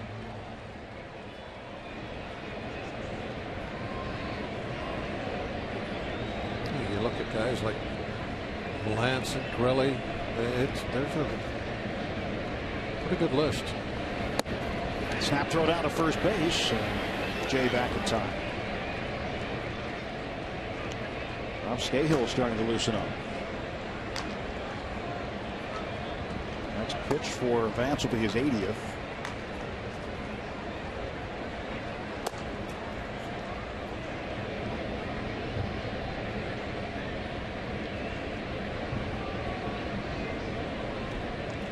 Talking about how deep they could go in the game of starting pitchers. So pitch count wise, they can throw their 7 innings. It shouldn't be a problem, but the hitters have to have their say. And that's what you see Vance dealing with right now. He's got the pitches to do it, but he's got to get outs. Cahill is heating up. Breaking ball in for a strike. 1 ball, 1 strike. Cardinal base runners have not stolen a lot of bases. They've tried in this series. They tried Friday night against Burnett. John Jay did. First time he got on in the first inning. He was cut down quickly by Cervelli. A couple of guys were thrown out, then they stopped. But it was a double steal in the game yesterday that ended up hurting the Pirates.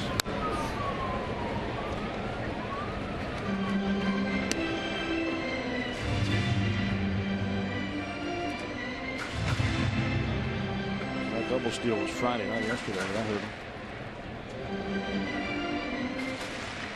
Pirates do lead Major League Baseball with 12 caught stealings. The pitchers and catchers combined. They've caught 5 of the last 9 runners attempting to go against him. And that was one of the question marks, I think. Also, Mark left. He had been so good at throwing out runners.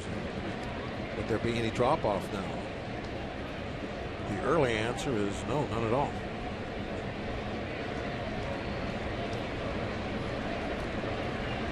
It has so much to do with the pitcher. The catchers obviously are throwing the ball, but the catchers can't do anything about throwing out base runners trying to steal if they don't get the ball in their glove in a timely fashion. Carpenter goes down swinging for the second time. Now 1 for 3, and there's 1 out. It's a big part of doing well against the Cardinals and shutting down their offense is to do good things against Carpenter.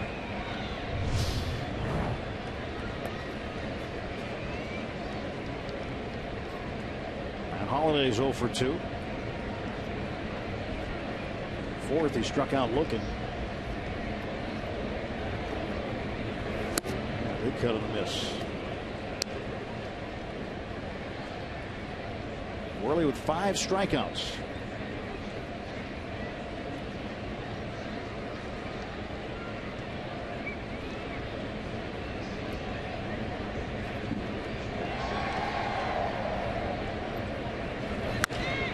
To right field.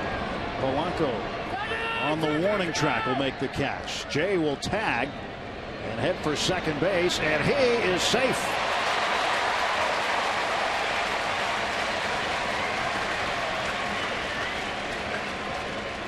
Two outs. Polanco with a decent throw here. Yeah, this is kind of like a two-out steal of second. You know you might get thrown out, but you take the shot just like if you were stealing. He's able to slide in just underneath the tag. Nice throw. A good pickup of that ball out of the dirt. Jay thought about it for a second. He looked out there and then committed to it. But that's, I think that's always a good gamble if you're a guy with speed trying to get the second with two outs. Get yourself into scoring position. And even if he got thrown out there, I think that is worth the try. Matt Adams takes strike one. He hit one to dead center field in the fourth inning. McCutchen caught it up against the wall. Base hit in the second, 1 for 2.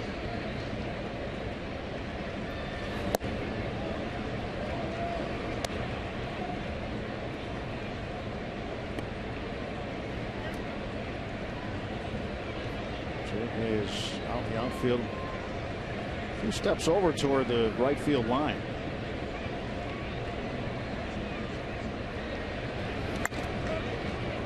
This ball pulled foul over on the other side of the infield. Jung Ho Kang not leaving as much room to the left side of the infield for Adams, who has the tendency to go that way on occasion.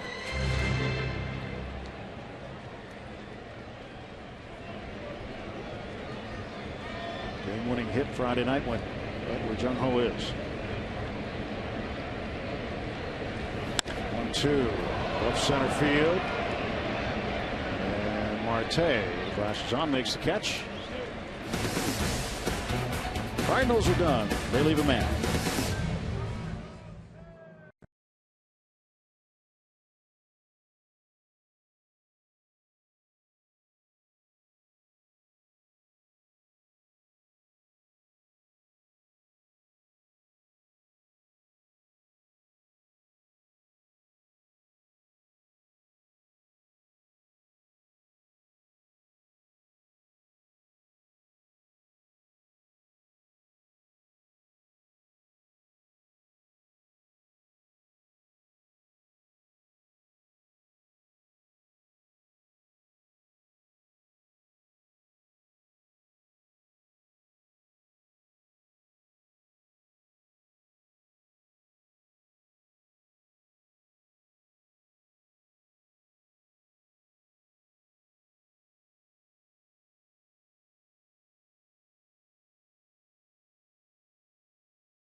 Is presented by the authority of the Pittsburgh Pirates and may not be reproduced or retransmitted in any form. And the accounts and descriptions of this game may not be disseminated without the express written consent of the Pittsburgh Pirates. One of the Pirates all season in 2015 with MLB.com at Bat, the #1 app for live baseball. At Bat is up to the moment at any moment with in-game highlights, live look-ins, replay reviews, radio broadcasts, StatCast, and more. MLB.com at Bat, smartphone or tablet. Jung Ho Kang, 1 ball, no strikes. And Jung Ho drives one to left field in a leadoff single. 1 for 3 for the Pirate third baseman today. Bucks their 5th hit. Got a ball on the inside corner, fastball. That really, I think, is what got me is most comfortable hitting, going out there and hunting that fastball in.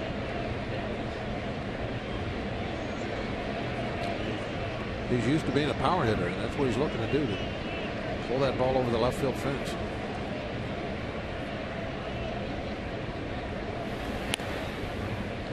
Gunn gets back.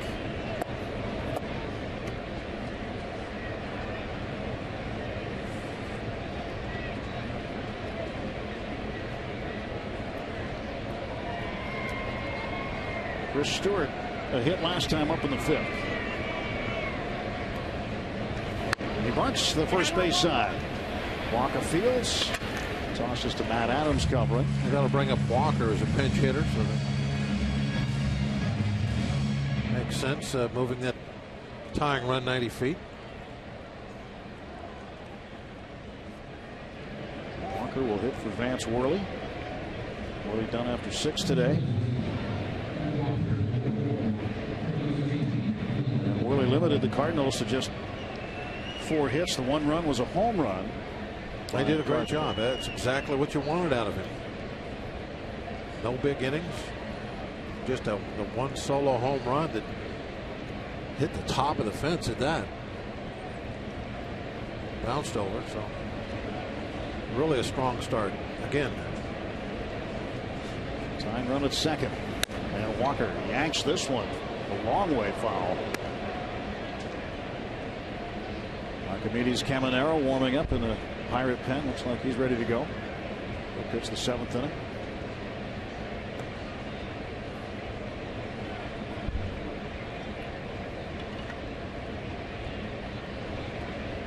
Pitch from Walker.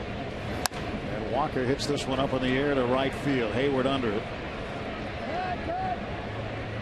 He'll make the catch. No, not going anywhere. 2 men out. Walker flies out as a pinch hitter. And we're back to the top of the order, and Gregory Polanco. And while we have a moment, we want to wish a happy 50th birthday to Tom Kempe, who's watching us from New Hartford, New York. He's a graduate of Carnegie Mellon. He's been having his challenges, but fighting through them. And we wish him a happy 50th. Michael Walker's done. The lefty Randy Choate will come on to face Gregory Polanco, or will he? 1-0 Cardinals.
Jung Ho Gung is at second base. Gregory Polanco will stay on to face Randy Choate. Mike Matheny making another pitching change.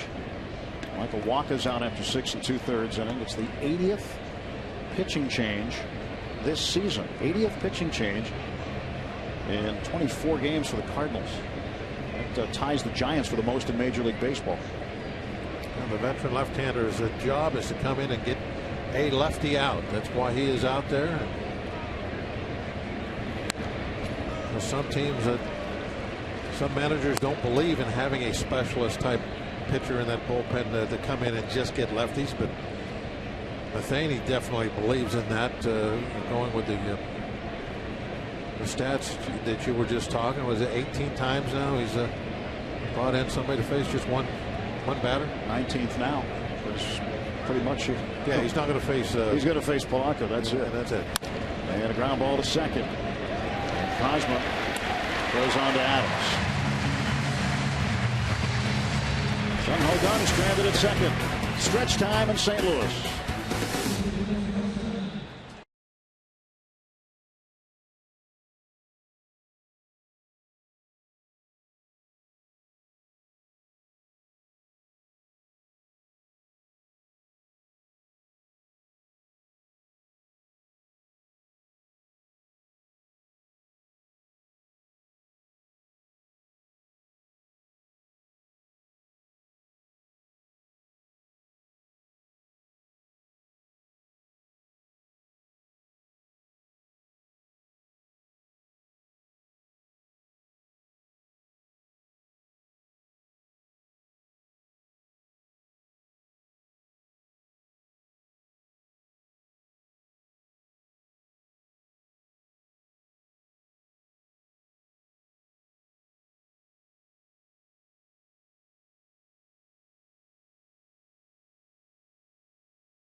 Hit.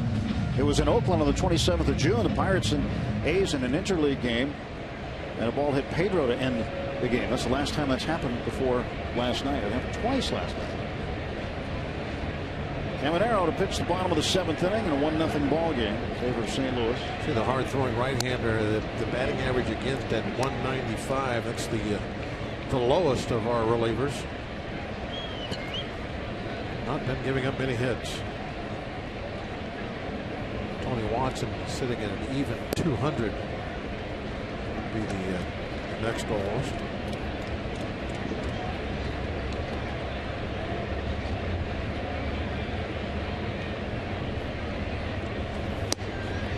Two and one to Peralta. Peralta reached in a fielder's choice in the 2nd inning. Struck out looking in the 4th. 2-1 fouled off. Count is even. 99.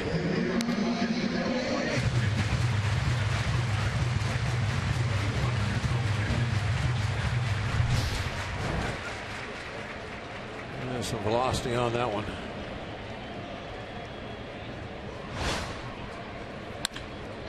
To center field, and McCutchen has to come in for it. He slides, and he can't make the catch. Loses his glove. And that's a single for Peralta.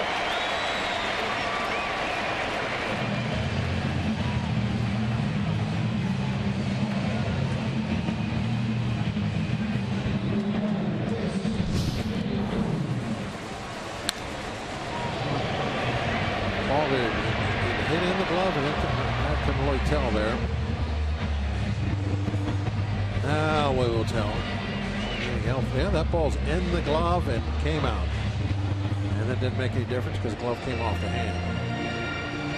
I think the ground took it away.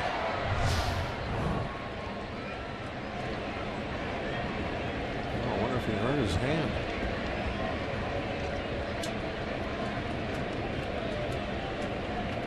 Nobody out. Peralta at first. Jason Hayward the batter.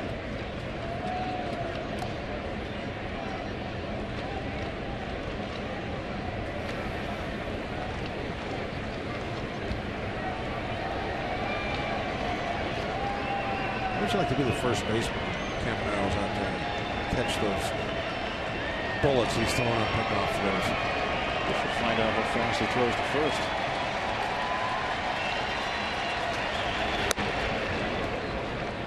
Speed pitch. Yeah, that was the splitter, perhaps.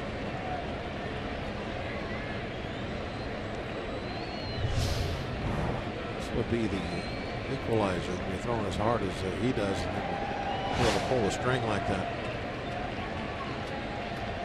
Split your fingers out from behind the ball, and you just can't get the velocity on it. Even though the arm speed stays the same. That's the key to any good changeup, whether it's a splitter or circle change, anything, is that the grip that you have takes the velocity off the baseball. The arm speed, everything else stays exactly the same, and that's where you get your deception as far as what the hitter is looking at. 0-2 to Jason Hayward. To get that top velocity, you have to keep both of your fingers behind that ball and snapping forward, pushing that ball forward as hard as you can. And if you get one of those fingers off the back of the ball, then there's no way. You can try to throw it as hard as you can, but it's not going to get there nearly as fast as it is otherwise. So that's your changeup. There's a variety of different grips you can use to do that.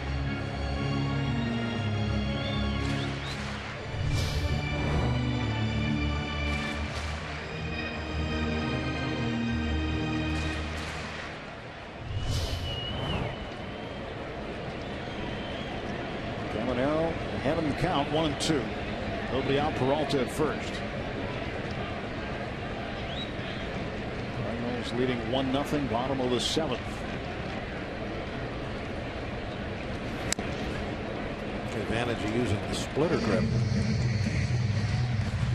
as your changeup is not only does it take speed off the ball, it takes backspin off the ball, which gives it that little dropping action right at the plate. Now you got the hitter out in front, plus the ball is going down pretty good once it gets up there.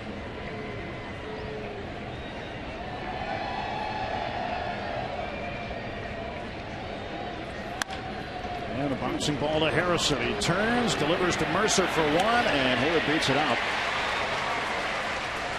Tough to turn that one a little bit too far into the hole.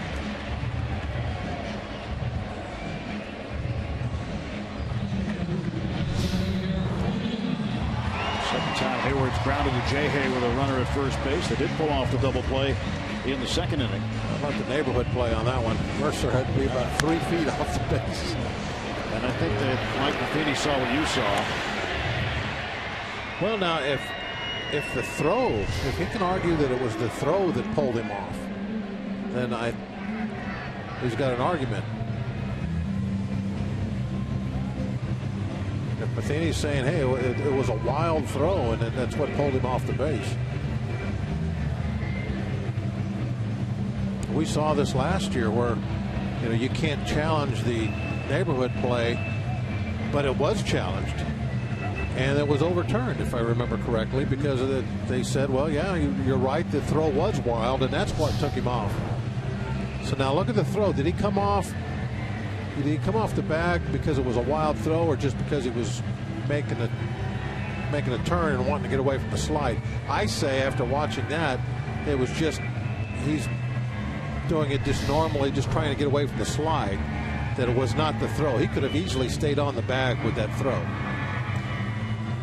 Well, Mike Matheny pretty upset about it. Well, I think if he would if he could see what we just saw, he wouldn't be, because even if they look at that, he's not going to get it overturned because it wasn't that wild of a throw, in my opinion. This is not like I've never been wrong on any of these replays. Never. This is the first time for everything, Bob.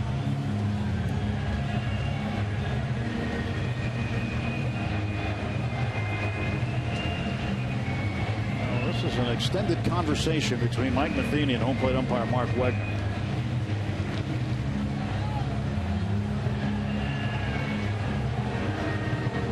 And Matheny won't leave the field. And now he wants the crew chief, Mike Winters, is talking with him. I think that's what that's what he doesn't like. He wants to talk to the crew chief, and he's not getting that, and that's, I think, what is upsetting.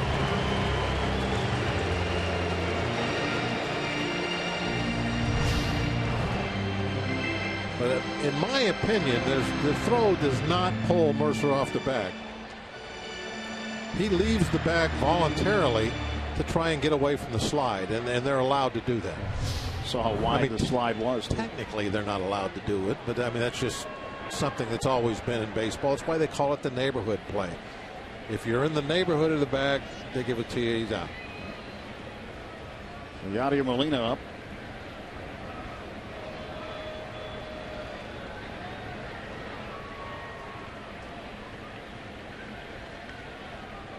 Good reason you can't challenge the neighborhood play.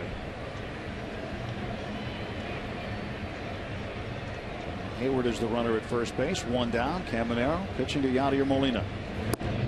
Way out. Well, if they ever change that to where the middle infielder, whether it's a second baseman or a shortstop, actually has to be touching the bag on that, well, then they're also going to have to really look at the slides and say, okay, if a runner slides wide left or right, he's automatically out. If you're going to let him slide wide, then you're going to have to allow the shortstop to protect himself. I agree. And so that's why they do that. I mean, if he's safe because he was off the bag, well, then I think the runner is out because he was sliding wide. If you are not allowed to protect yourself, you're asking for potential injuries unnecessarily. Contact, more contact at second. Oh, got him leaning. And safe at first base. That was close. Oh, that was very close. Just got back.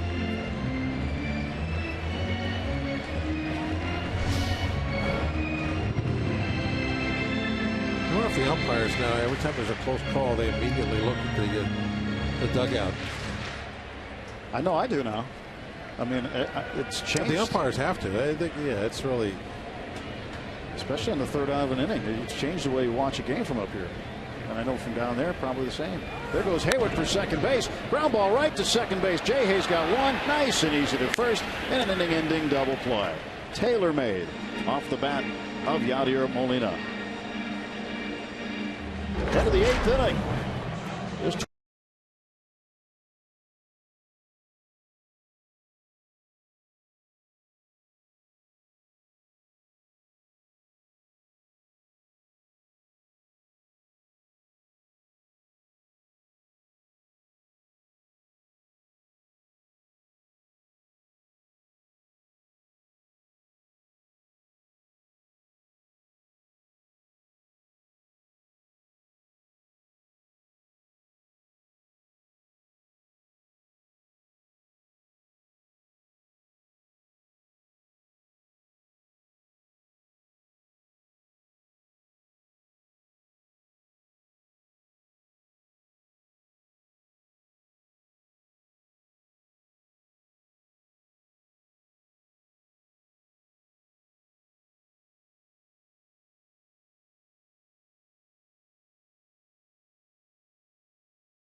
AA affiliate in Altoona. First baseman Josh Bell today alone is 3 for 3 with 2 triples, an RBI and a walk with this season, hitting .395, 15 RBIs, and over the last week 18 for 31 with 11 RBIs. He had a walk-off 3-run homer last night against Erie, and I think he's made himself a case to be the Eastern League Player of the Week. Mike Matheny during the break came back out, made a double switch here, but also probably used the opportunity to talk to Mark Wegner about the neighborhood play involving Jordy Mercer and Johnny Peralta. Well, I think, obviously he was running out of time during the inning. He was about to get tossed. He can't just stay out there forever. You have to go back. But if he still had something to say, that was a good time to do it. In between innings, you're out there anyway. You're talking about making a double switch. You have maybe another 45, 60 seconds to continue the discussion and make your point and maybe hear something that convinces you were right or wrong from the umpire. Matt Belisle, the new pitcher, double switch, brings Colton Wong in the game to play second base. Cosma moves over to third. Carpenter out. Managers like to have good relations with all the umpires. I mean, it's not, they don't want to always be arguing and yelling at each other. Long foul ball by Harrison, 1-2. So that in between innings, if they can go out and maybe talk without the world looking at them, that's a better scenario for them to really get into a certain subject. Matt Belisle's 1-2 pitch. Belisle, former Colorado Rocky. Pirates last saw him there. He did not pitch yesterday. He did pitch Friday night, 2/3 of an inning. Gave up 2 hits, no runs. Struck out 1. Pirates hit him pretty well when he was with the Rockies. 3-2 pitch. And Jay down to third. Cosma backing up. And he makes the play.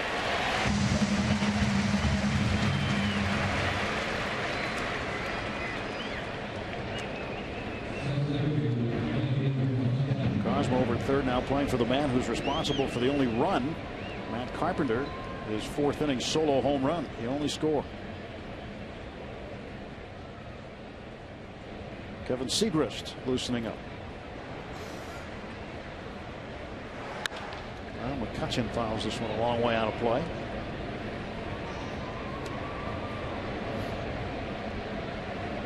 The double switch puts Belisle in the game in a spot where he'd bat 4th at the bottom of the 8th inning, but this is going to be his only inning anyway, so they'll have a pinch hitter in that spot.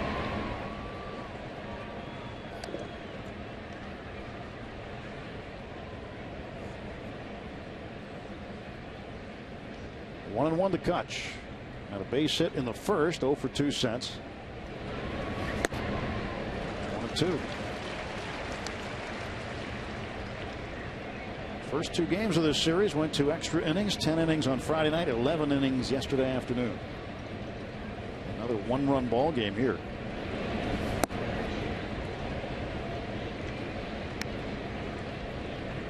Interesting column today in the St. Louis paper, saying that the Cardinals' new rival is the Pirates. It's always been Cardinals Cubs. It's been a big rivalry in baseball, big rivalry in the division.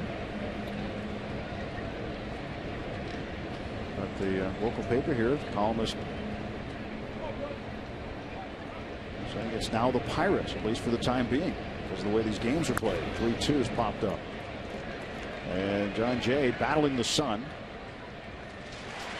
2 down. Well, I think that the way the games are being played, yeah, that's true. But I don't know if there's a whole lot of fans that would agree with that here in Pittsburgh. I mean, here in St. Louis, that would say that the Cubs aren't the main rivalry. I mean, that's been their rival forever, and they still right here in their division, Midwest teams. I mean, I'm not sure I agree with that opinion. Cubs will be here tomorrow. And the Cubs have gotten a lot better too. We've seen that for ourselves. Yeah. Marte with a base hit up the middle. Second hit of the day for Starling Marte. Tying run aboard, 2 outs, bottom of the 8th. Now Mike Matheny's going to come get Belisle.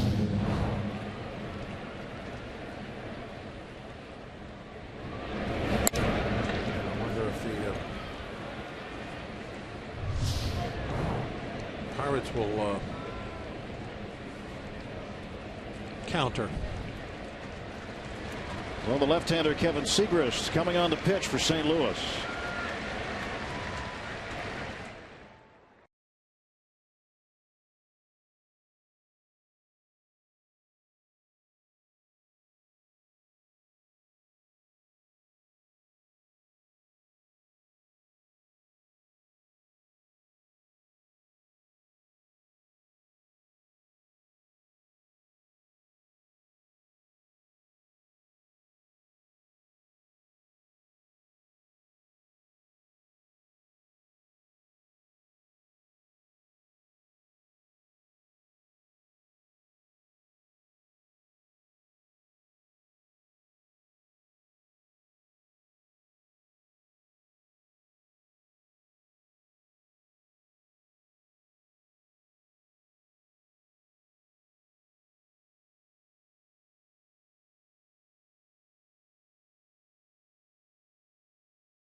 And just a reminder, as you enjoy a cold one, to look forward to Miller Time later in today's game, brought to you by Miller Lite. St. Louis Arch, unmistakable. Way up there. People get a chance to get a great view, too. Left-hander Kevin Segrist will come on. He will face the lefty Pedro Alvarez. 13th appearance for Segrist. The Cardinal relief pitchers have gone 23 1/3 innings without allowing an earned run. Back to the 27th of April. Pedro trying to change it. They'll throw to first base. Marte is back. I wonder what this bringing in the lefty, how that changes things for Marte also as far as trying to steal a base. Pedro's been walked twice today, 5 times in his last 2 games. That's a career high in any 2-game stretch. Pedro 1 for 6 against Segrist. Marte certainly had him read that time, easily getting back.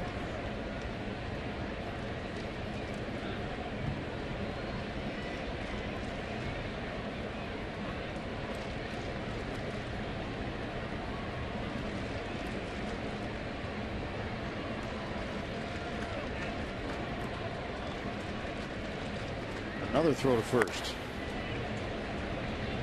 You might be saying, why did Clinton on counter with a right-handed hitter like Corey Hart in this situation? He's done in the past. Well, I think the score dictates that. The fact that Pedro can change this game with one swing. He's got that game-changing power. And said he'd lead Pedro in games late if it was a ball game like this. Pirates are down a run late. There's ball 1.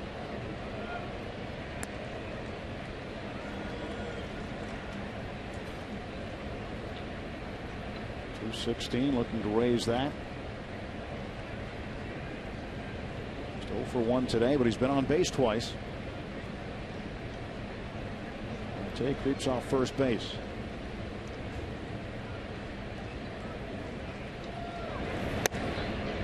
Ball 2.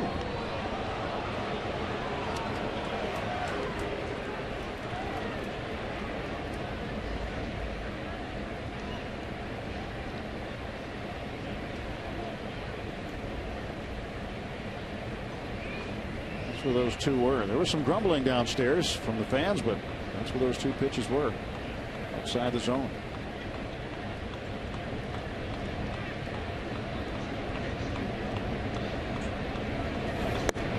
3-0 to Pedro. And now Segrist, a pitch away from putting the tying run in scoring position. He walks Alvarez here.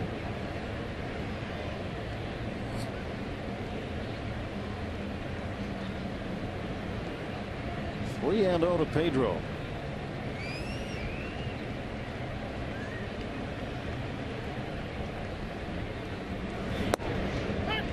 That is a strike. Pedro thought differently. That's one of those 3-0 pitches. Pitch will get called. And that was ball 4.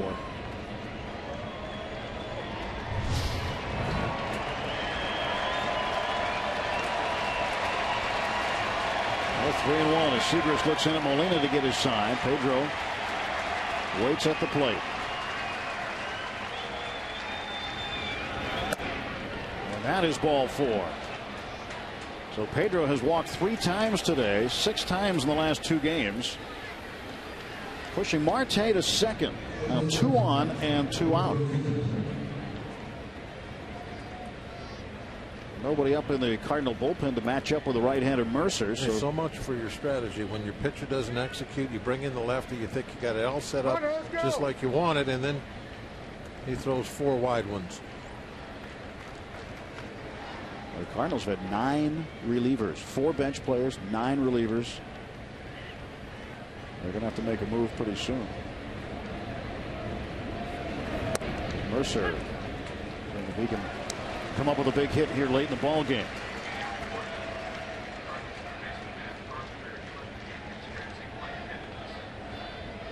So we just found out that the reason Matt Carpenter was out in that double switch, kind of in an odd spot for a double switch, lightheadedness for the third baseman. So that's why he left the game.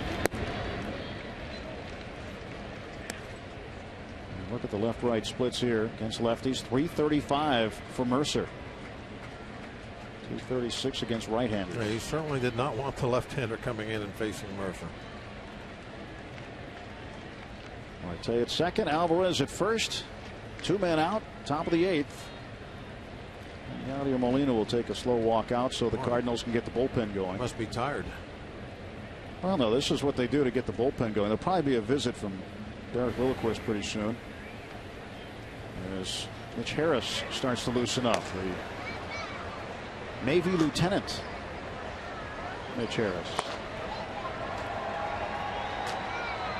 Molina really a slow walk out there and taking his time getting back.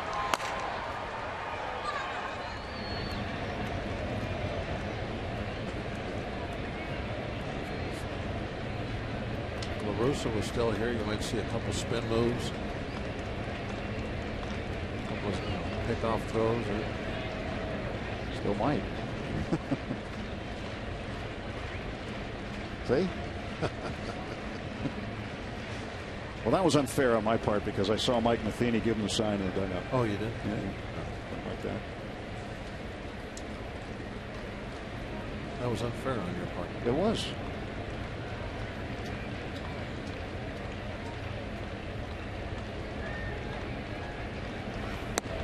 And a strike taken. Fastball.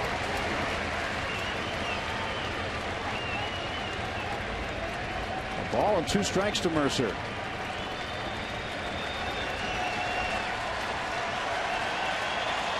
Pirates need to cash in right here. Segrist, 1 ball, 2 strike pitch. Strike 3. The Bucs strand 2 more in the 8th. 1-0 Cardinals.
His fourth inning solo home run.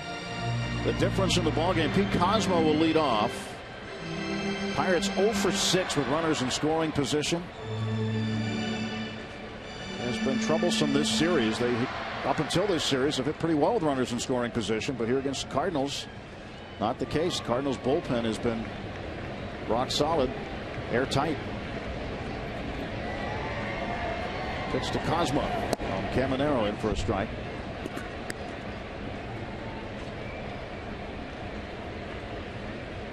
Caminero took over for Worley, who went 6, struck out 5, gave up just the home run on 4 hits. Second inning of work for Caminero. 1 ball, 1 strike to Cosmo.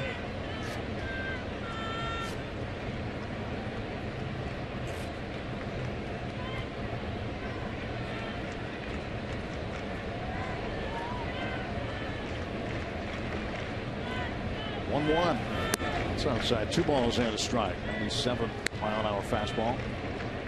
And the closer, Trevor Rosenthal, starting to loosen for the Cards in the bullpen.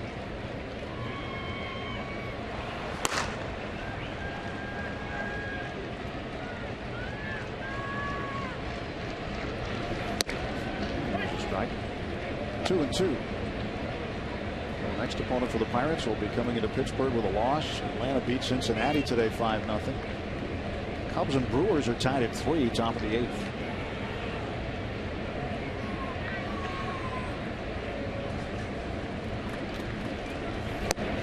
Three and 2.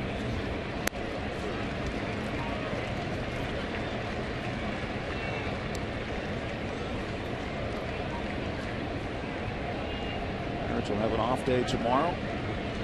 Back at it Tuesday night. PNC Park as Caminero strikes out Cosmo looking. With a 97-mile-an-hour heater. Our Nissan Road ahead. Starting Tuesday, 6:30 p.m. here on Root Sports. Michael Lorenzen will make a second Major League start. He will oppose Jeff Locke. And then Mike Leake against Garrett Cole on Wednesday. Anthony DeSclafani and A.J. Burnett the matchup Thursday evening. That's your Nissan Road ahead. No Cueto. Nope. That's nice. No Johnny Cueto. No Cueto. We won't have that this series. Antonio Bastardo comes in to replace Archimedes Caminero. Timeout in St. Louis.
Bottom of the 8th inning. Another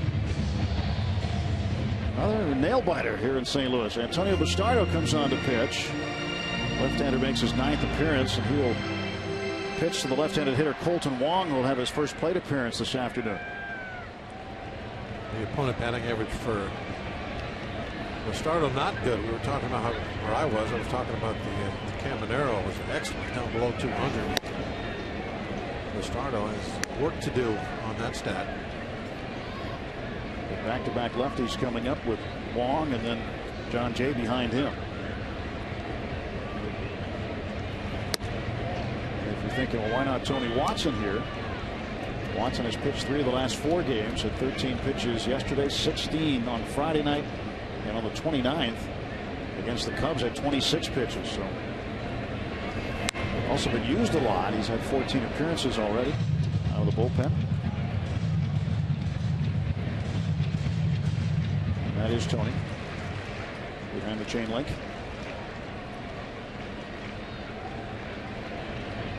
1-2 to Colton Wong. Bastardo's pitch. Foul off. Stays 1-2.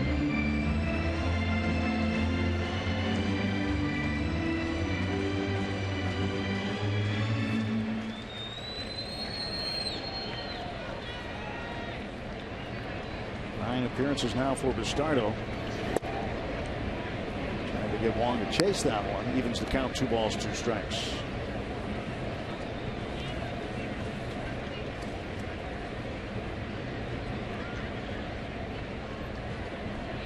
And the 2-2 fills up the count, 3-2. Bastardo faced Wong on Friday night, struck him out. 2 runners on base at the time. They were stranded.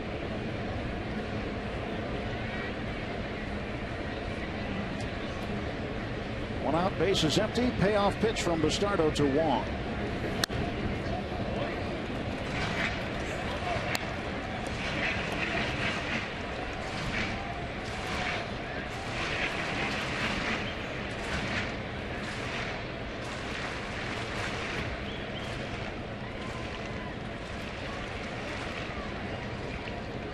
Only 3-2 on the way.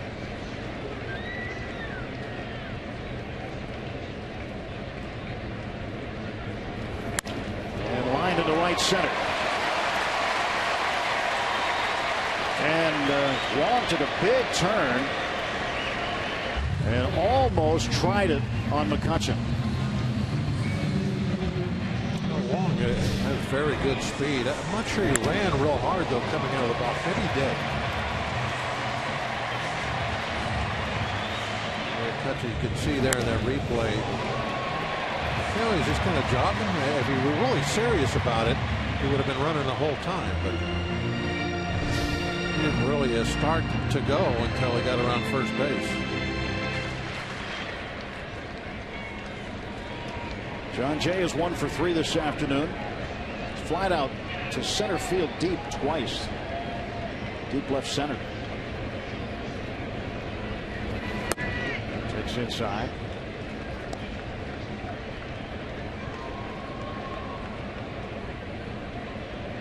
Jay is 0 for 3 in his career against Bastardo.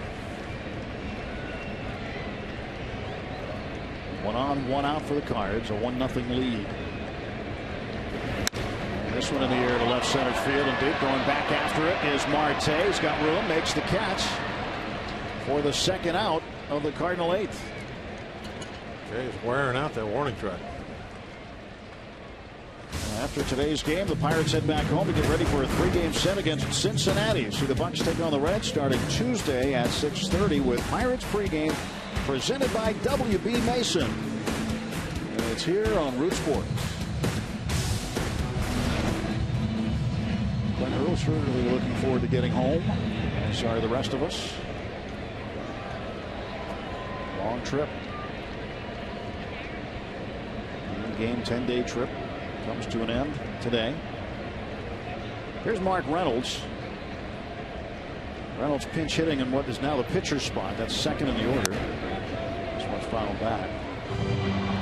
The Cardinals are doing an interesting thing with Reynolds. This entire series, Mike Matheny has allowed him to bring the lineup card out and exchange it at home plate prior to the game. Go with the hot hands, which good. And because they have been winning, they keep doing it. Yep. I'll take it out the next game if they win this one. They have won 5 straight. This one out in front, down to second base goes Wong. Wild pitch.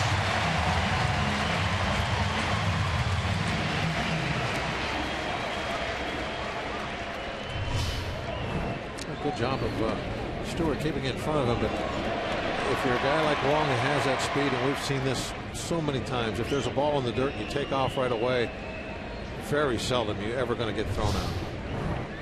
Pirates have been trying to teach that.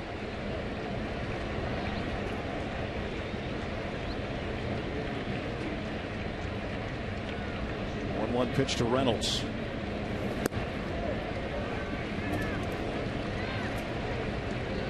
You have to anticipate every pitch. You have to be thinking, if ball's in the dirt, I'm going. Ball's in the dirt, I'm going.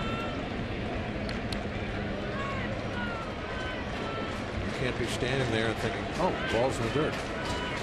A little partial half a second to make that decision. That'll cost you. Strike call. Reynolds had the game tying RBI on Friday night with a ground ball to a place where he never hits them.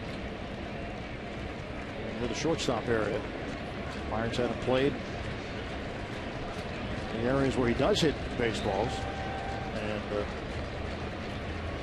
they hit one where they weren't.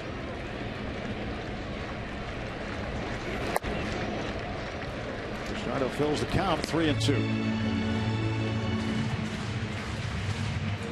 You don't want to lose him base on balls here with Holiday coming up. Holiday, one of your better hitters, runners on base. Leave him over there. Getting over right here with this next pitch.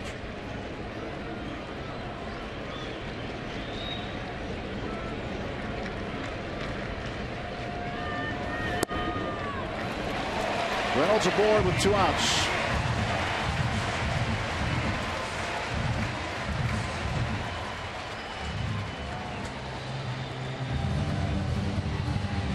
First and second for Matt Holliday. Series trying to remain positive here.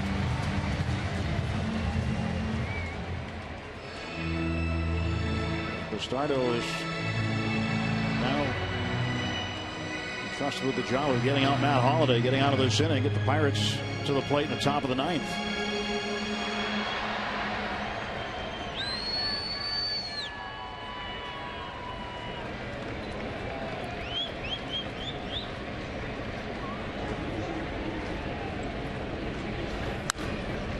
Popped him up. And backpedaling was Pedro, but Harrison calls him off, makes the catch, and the Cardinals strand 2. Stardo gets out of it. We go to the 9th in St. Louis, 1-0 Cards.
Pirates need to light a fire. Civil twilight, stage AE on May 28th. UPMC scoreboard says Cardinals 1, Pirates nothing. Top of the 9th inning.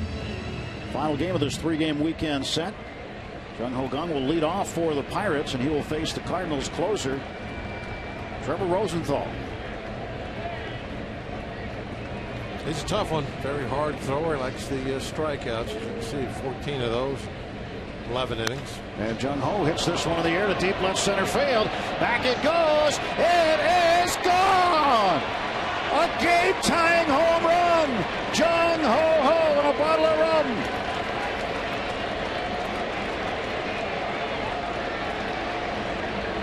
The first pitch.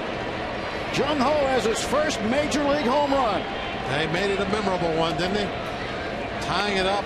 9th inning off a closer, a hard thrower. Way out of here, too. That one didn't hit the top of the fence.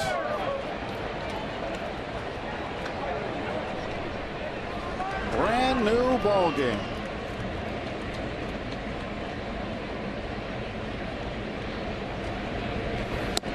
And now Chris Stewart.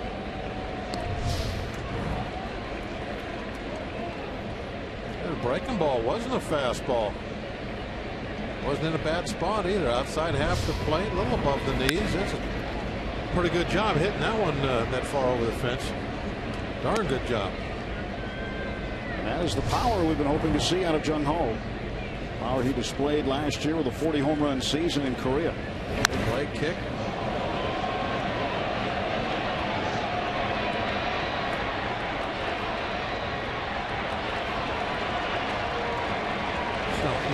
Got to be so happy inside. That is international news. That may be the top sports story in Korea today.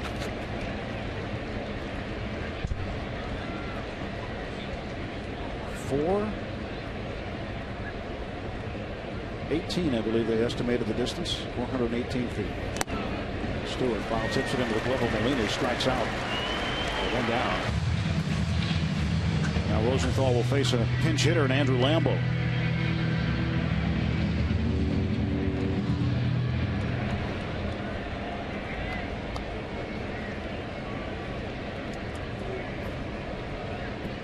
Lambeau, he's got pop in his bat also. A lot of tons of minor league home runs. His first major league home run came here. Came in this ballpark, yeah. Against Adam Wainwright.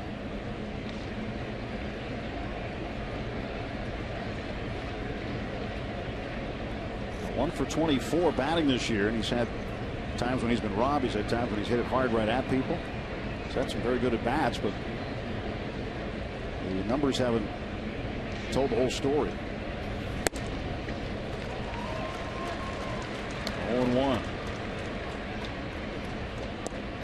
Pirates 1, Cardinals 1, top of the 9th, 1 out.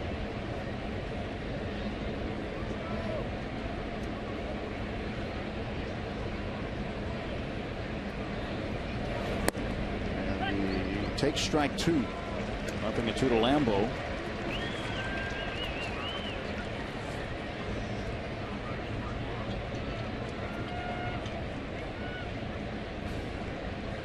And the 0-2. Strike 3 call. Ouch. Well, Rosenthal strikes out Lambeau, and there are 2 away.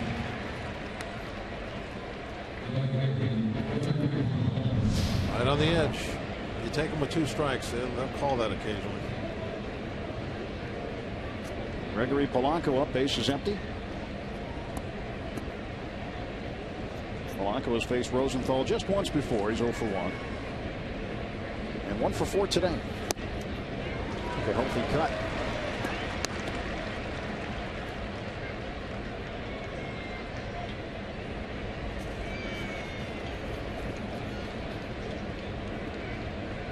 Nothing, and 1 to Polanco. 1 ball, 1 strike. Gregory doubled in the 3rd inning. 8th double of the year.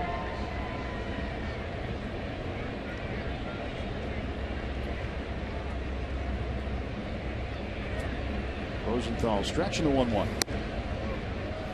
2 balls and a strike. Mark Melanson has been warming up for the Pirates.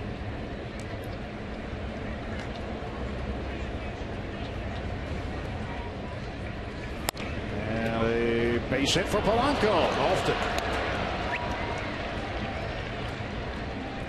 Low ball hitter. I think it hurt his fingers too.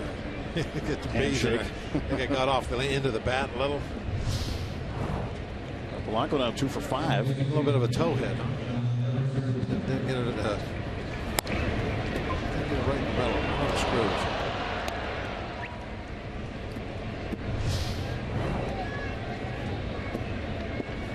Cardinals didn't shift for him. Here's Josh Harrison. Josh hitless in 4 trips.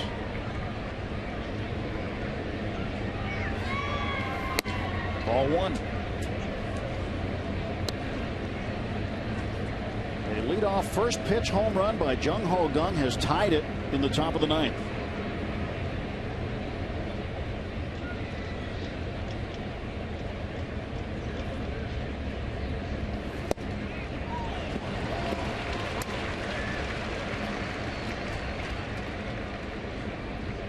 First major league home run. His last 2 starts, he's done some good things. He's 2 for 4 today. He was 3 for 5 in his last start against the Cubs in Chicago. And Josh pops this one up. Shallow center. Out is Wong. In comes Jay. He'll make the catch, and we'll go to the bottom of the 9th inning. Jung Ho Gung makes international news. His first major league home run and ties the game at a run apiece.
Jung Ho Gung hitting one in the top of the 9th to tie it after Matt Carpenter had given the Cardinals the lead in the 4th inning with one. But a pretty impressive blast, 418 feet. See some Point Park tweets at the bottom of the screen.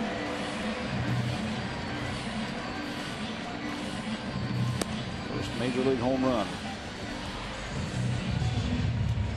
He did that a lot for the Next End Heroes. You're right about the way he's swinging the bat. About the last 5 days or so. There was a little stretch before that where he didn't see it, and it was hard for him because he doesn't get to hit all that much. But you are wondering, is he going to be able to adjust to that? And now all of a sudden he's hitting the heck out of the ball and getting some big important hits. He's getting RBIs. Matt Adams to lead off for the Cardinals. Mark Melanson delivers up high for a ball, 1-0.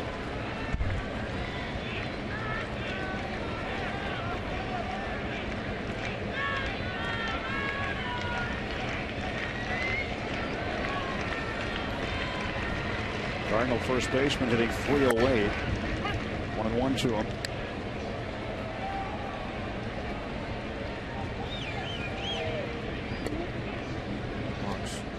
Numbers on the year. So you're seeing one of the advantages that the home team has because they hit last right here. It's real tough to get your closer when you're on the road into one of these games like this because it's not going to be in a save situation.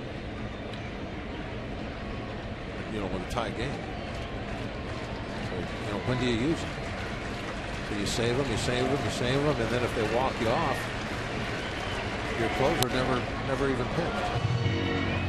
But it's a real tough decision sometimes to make. I'm sure the decision was made here to bring him into a tie game, non-save situation, because he hadn't pitched in a while. Well, he hadn't pitched since the 29th. Against the Cubs, he threw 20 pitches. Hasn't thrown in 3 straight games. Didn't throw in 3 games prior to that. When you're the home team, if you win the ball game, it's going to be in walk-off fashion. You're not going to need a closer, so you don't mind throwing him out there in the 9th inning of a tie game. Because in your mind, you're thinking, well, hopefully there won't be a 10th inning. We'll need another pitcher.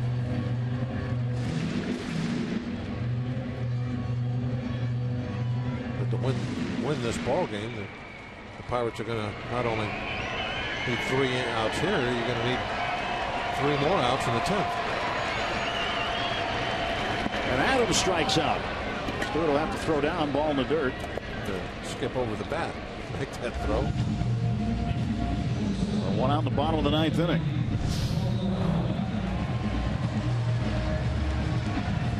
Chasing that curveball.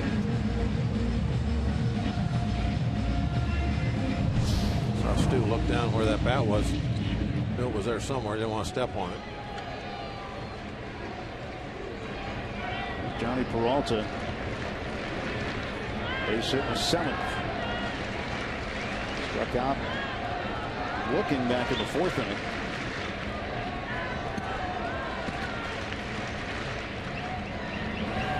And the breaking ball in for a strike. 2 more outs, and the Pirates will go to extra innings with the Cardinals for the 3rd straight day. That's what they want to do right here. Got to win it in extra frames any way they can. Got him to chase, and it's 0-2. Good numbers against Melanson and 6 at-bats, 3 hits. Marquez struck him out twice.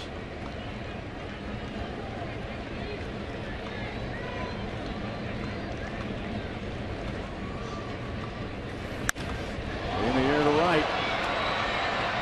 Gregory Polanco has it lined up. 2 down.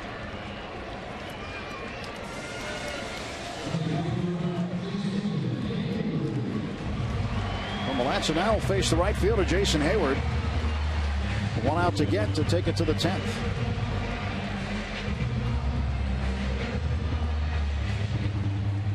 These games are grinders, aren't they? Pirates and Redbirds.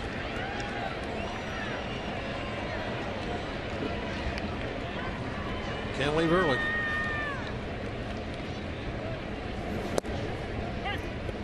Strike 1 called to Hayward. And you get to see them in your ballpark coming up this weekend. Friday, Saturday, Sunday at PNC Park. Pirates and Cardinals. And this one's hit well to left field. Marte on the track, and he has got it. Didn't like the sound of that one off the bat. Sounded good, but didn't travel far enough.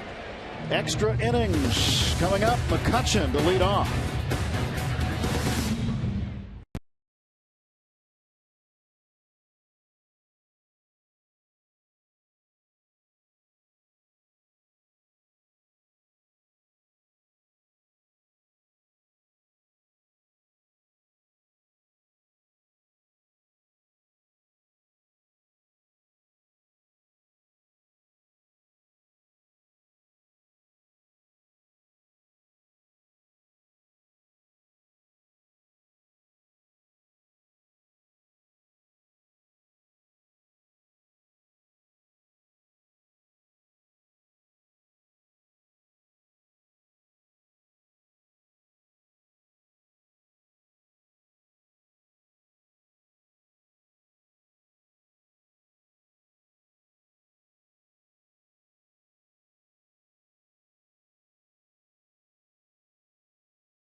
your wild side. Third straight game of extra frames. Here, Borges is now in center field as Jason Hayward has left the game as part of a double switch. Borges goes to center. John Jay moves from center to right field. And the new pitcher warmed up a little earlier, didn't get in. We did see him pitch in yesterday's game, and that is Mitch Harris.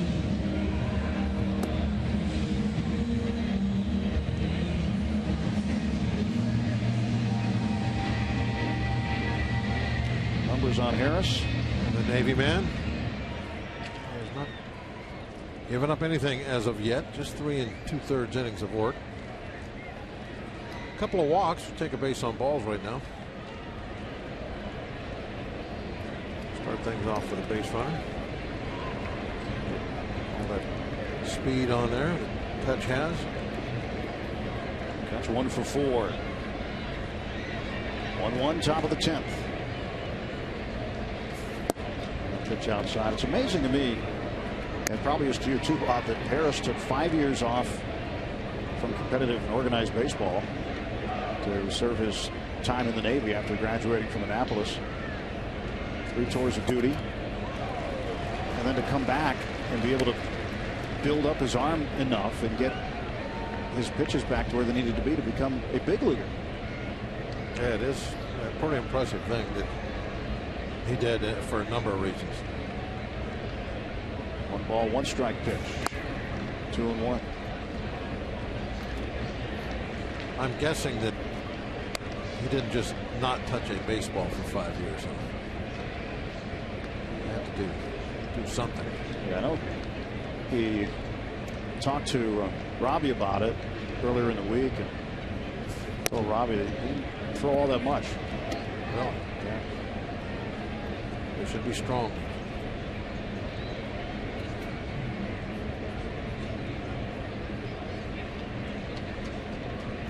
The 3-1 pitch to Kutch. Foul out of play.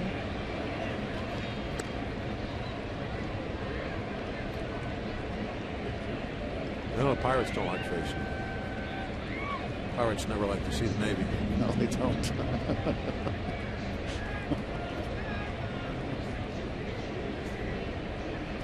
And McCutcheon drives this one to the right field corner, and that one is going to be in the seats. Foul.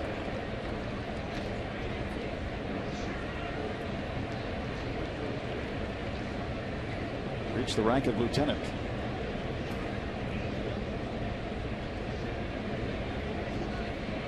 3-2 to Andrew McCutcheon.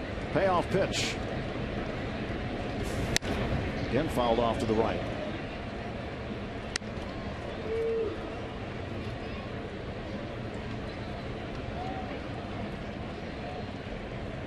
Harris made the club as a non-roster invite out of spring training. When he came back and started pitching in the minor leagues, his pitch 3-2. This one is in play to right field, right at John Jay. And there's 1 out. His fastball was only about 80-82 when he first got back after he was finished with his naval commitment. Yeah. Well, he's throwing 95 now. So must have got loose. Drafted in 2008 out of the Naval Academy. Starling Marte. I told you Harris had the rank of lieutenant. He's just the second Naval Academy grad to appear in the major leagues. I'm wondering if the first guy who did it in 1921 for the Washington Senators, if his rank was captain. His name was Nemo Gaines. I used that one last night. You did. I wasn't with you last night. Marte pops it up. Peralta shading the sun, but Cosmo will pull it down. Well, I like it, Captain Nemo.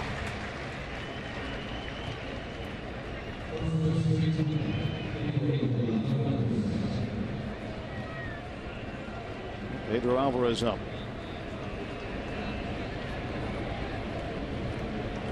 A few years ago, Pedro had a big home run in extra innings here. Tom Scahill warming up. was a little deeper into extra innings, though. It was the top of the 19th. Oh, I remember that one. Yeah, he hit the home run. We were on our way to San Diego. We had a long day. Getaway day. But Pirates won it. Heading to the coast. If they had lost, think about how long that flight would have been. Pedro has walked 3 times today, 6 times in the last 2 games. That's a career high for him.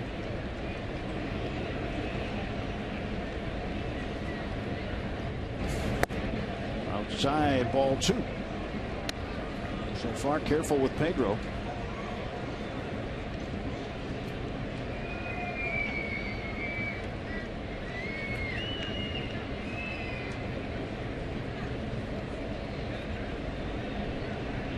And the 2-0. Strike call.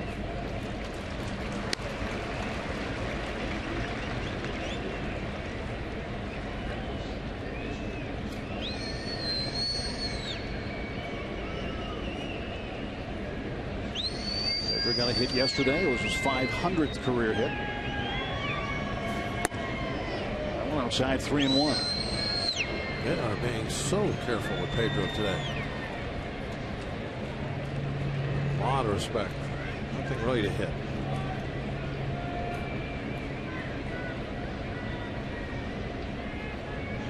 Molina setting up off the plate outside. And that's where it goes. And Pedro has walked for the 4th time.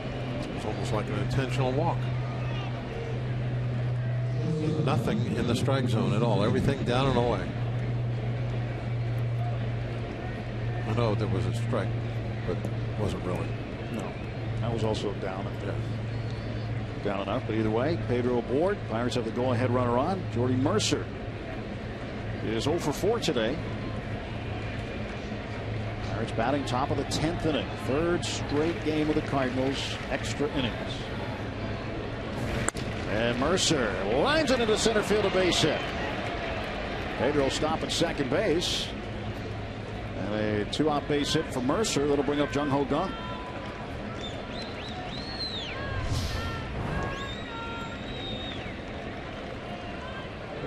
Went down and got that one.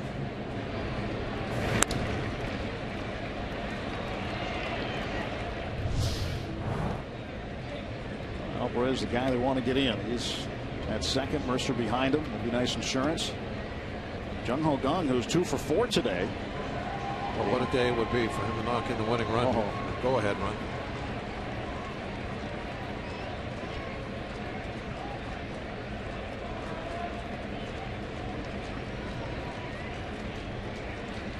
Pitch to Kang from Mitch Harris. Takes a strike. Fastball at 95.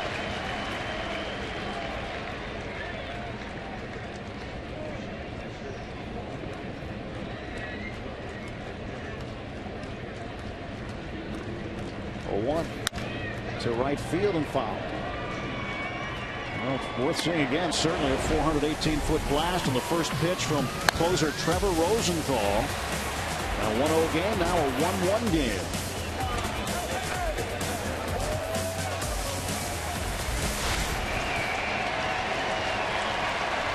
So the 0-2 from Harris to Jung Ho.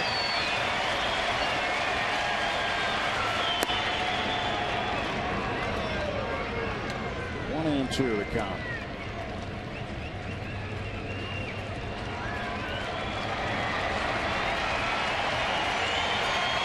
Bravo's off second, Mercer off of first.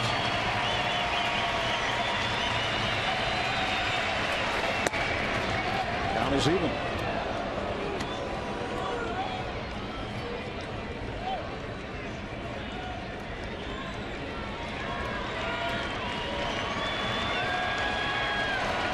Going over his notes for his nail biter. 2-2 fouled off. Pedro had a good jump on contact. You're the runner at second base here. You're thinking score. That's your first thought. Run on contact and turn third and head for home.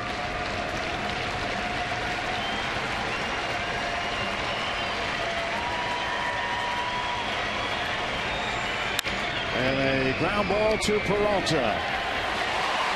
And the Pirates lead 2. We'll go to the bottom of the 10th. Score tied at 1.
John Rodriguez is now out there at second base for the Pirates. Josh Harrison moves from second over to third. And the new pitcher is right-hander Rob Scahill.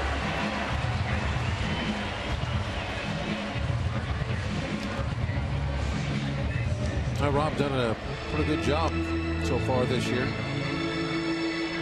Up a few hits, but everything else in good shape. Double switch as Rodriguez hitting second in the top of the 11th inning. Scahill going in for Jung Ho Gun. May have to be out there for a couple innings if it keeps going like this. The Duke. I guess we'll just try the Duke. It's foul back. See the movie Cahill, U.S. Marshal? John Wayne? John Wayne. I don't remember the plot, but I'm guessing it was a Western.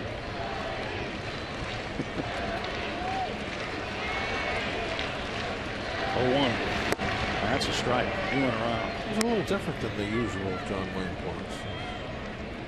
Really? Yeah.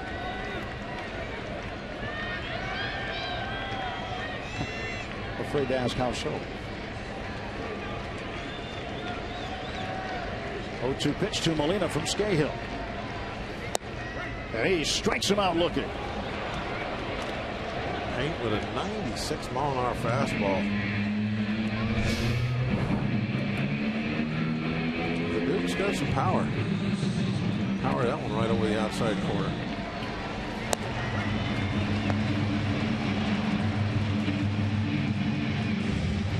The Duke with a backwards K. Yep.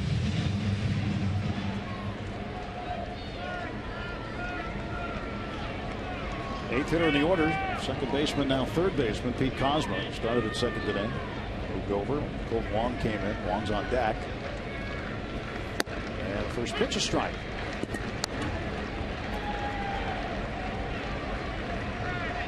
Cahill probably has a lot of grit.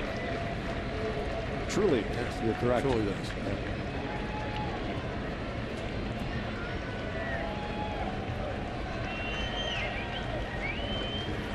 Ground ball towards short. Mercer to his glove side, throws him out. 2 gone on the bottom of the 10th. And now Scahill set to face Colton Wong.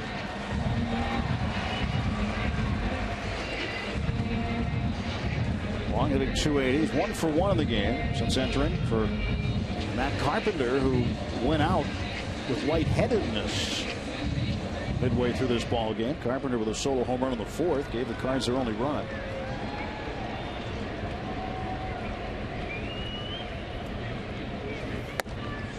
Pitch outside.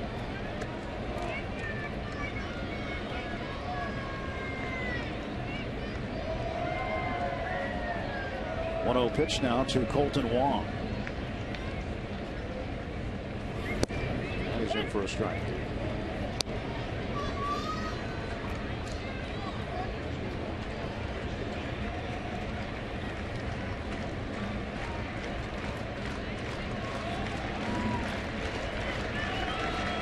One pitch.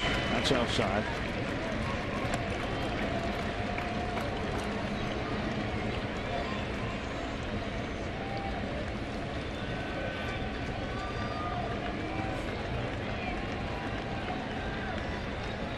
Cahill's 2-ball, 1-strike offering. And Wong, a ground ball. Oh, what a stop by Rodriguez. Nice. And Shaw throws him out in a 1-2-3. Bottom of the 10th, on to the 11th at Busch Stadium.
Season long. Jack Link's beef jerky, feed your wild side. A wild series here, but not a lot of runs have been scored. 1-1. Top of the 11th inning. Let's go, guys. Runs. Just 8 runs in 3 games. 6 in the first 2. Cardinals won them both in extra innings, 2-1. Now Chris Stewart will lead off. Stewart with a hit and 4 trips, 3 trips, 4 plate appearances. He has a sacrifice bunt. He will take a strike from Mitch Harris on for his 2nd inning of work.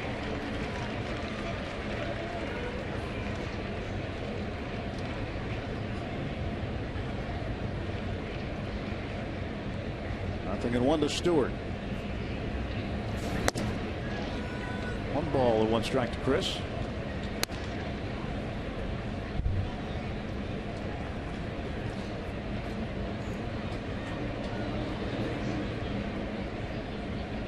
Looking to find a way to get win number 13.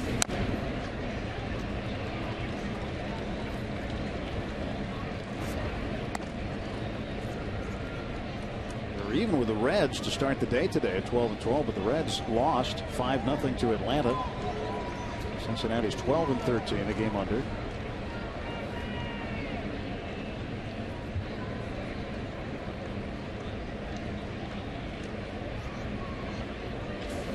Stewart, a ground ball slowly hit to short. Peralta takes care of it, and there's 1 down.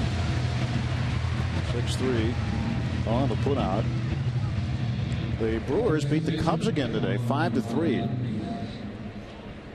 So the Cubs will be limping in here to St. Louis to start a 4-game series tomorrow.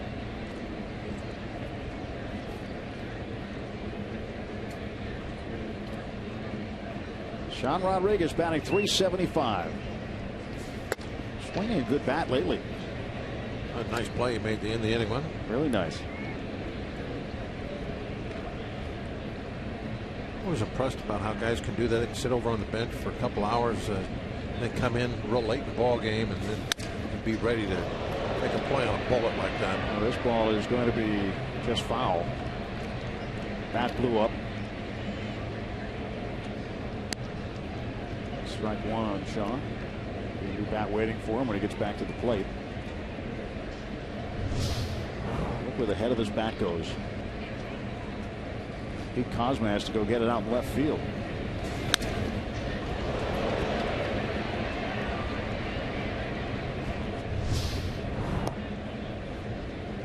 Firewood. Good wood stove wood. Right size for that. Nice hardwood. Burned for a while.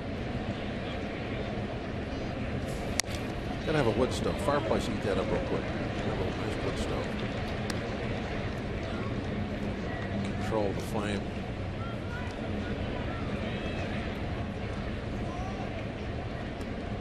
I remember thinking about heating a house when it's in the mid-80s. My very first year, 1977 in Spartanburg, the clubby used to do that. Oh, and a base hit for Rodriguez. Just out of the reach of a diving Colton Wong. And a one-out single has the go-ahead run aboard in the 11th. Really, Sean's going to be such a plus for this team this year.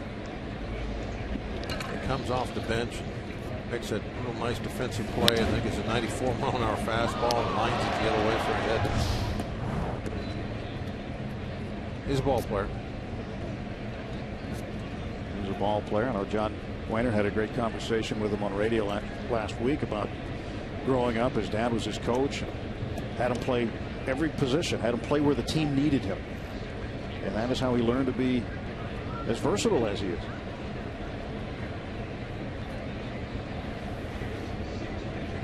Pitch to Polanco, will wait to throw to first in the dirt. As good as he is you see guys like that and you wonder why have they never got that position to be an everyday player. It looks like he could be a pretty good one.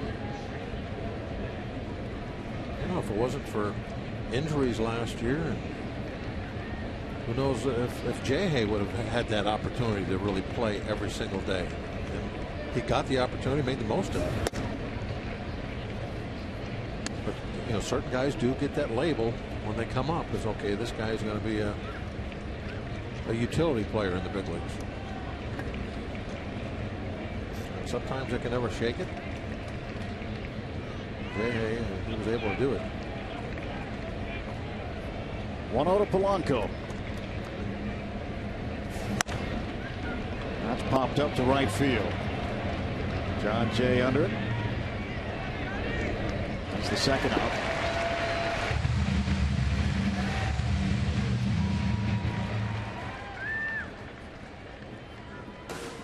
Well, with Bob, I'm Tim. Robbie's here as well. 1-1. 10 hits for the Pirates, 6 for the Cardinals. No errors. Jung Ho Kang, his first major league home run. It came in the top of the 9th inning on the first pitch he saw. Vance Worley started. Pitched pretty well, struck out 5 through 6. Gave up just a solo home run to Matt Carpenter, who left the game with lightheadedness. Michael Wacha, 6 2/3. Struck out 2. The starters, neither of which will get a decision today. And both pitched pretty well. Still baseball going on. Grab some beef jerky and sit down and watch. Josh, his average has dipped to under 200.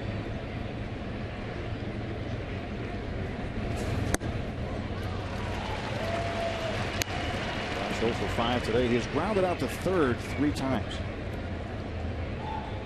Wide to right and center.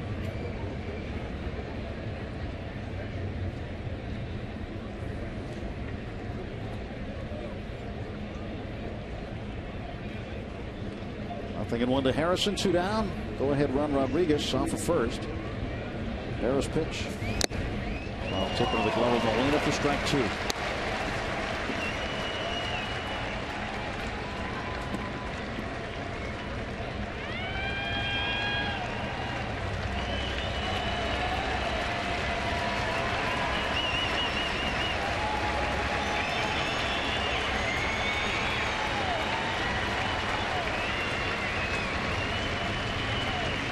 Here comes the 0-2 pitch. Nope. Again thrown in the dirt and again scooped up by Adams. It's 2 low throws to first by Mitch Harris. It's a new baseball from home plate umpire Mark Wegner. When he threw to first in the dirt, gets thrown out of the game.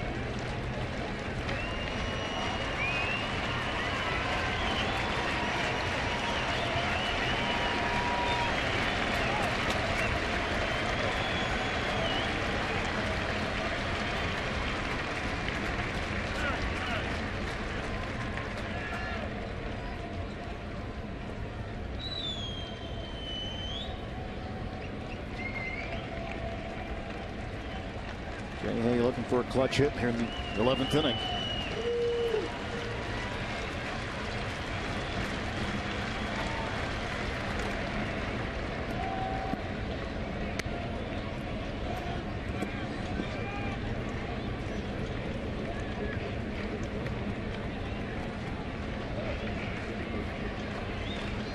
Molina looking over to see what they want to do with Rodriguez at first.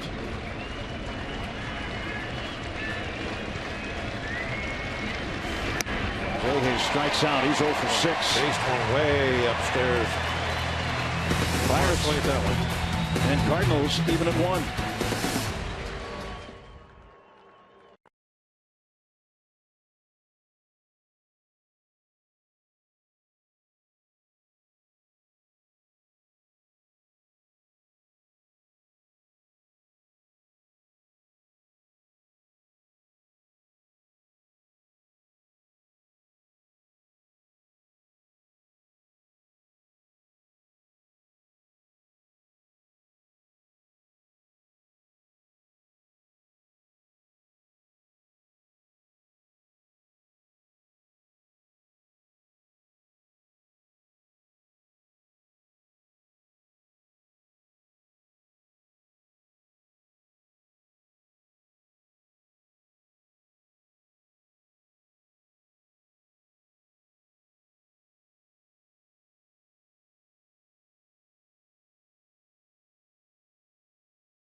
With a deep drive to center field, McCutchen went after it, sacrificed the glove.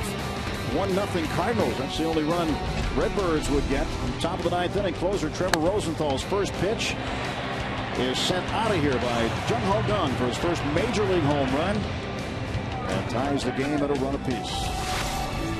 And that one run makes it $3 off lower outfield and outfield box tickets for games May 5th through the 10th against the Reds and Cardinals. And the tickets at the final discounted rate.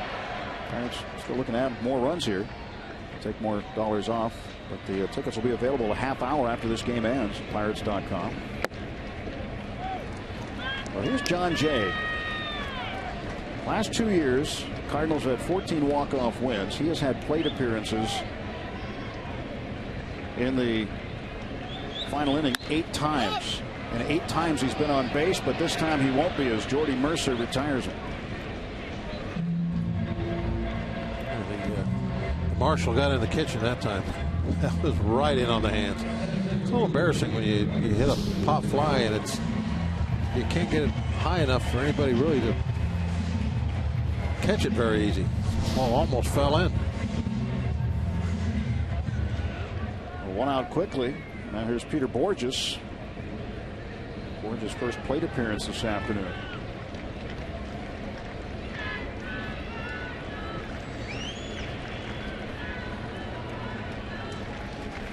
Borges came over to the Cardinals last year. Was with the Angels before that. Fleet-footed outfielder.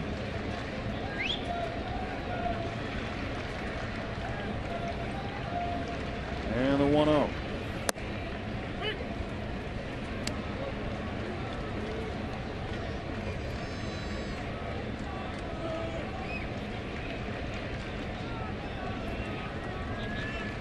Cahill's 1-ball, 1-strike pitch to Borges. Fouled back, and he's ahead now, 1-2. And there's a final from Wrigley Field. The Brewers have beaten the Cubs today, 5-3. Central Division. Going to be tightening up a little bit. Brewers have a ways to go. Well, to a horrible start. They are now 7-18. And Borges down on strikes.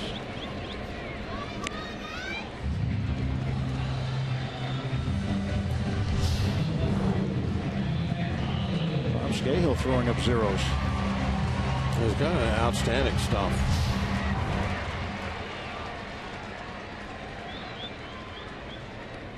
Caminero, he's kind of a power guy that can outdo Cahill, but when Cahill can come in and he can throw it in the mid and actually get up to 96 with that fastball, I mean, that's nice to bring into the game. Somebody that has that kind of stuff.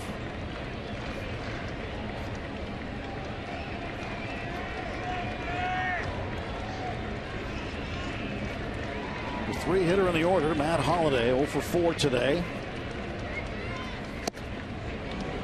Strike one to Holliday. 3 for 3 with a home run against Cahill Friday night with first base open. A right-on-right matchup. Then Hurdle elected to walk Holliday to get to Adams, the lefty who'd never faced him. And the history was there. Didn't want to tempt fate. Cahill gets ahead 1-2.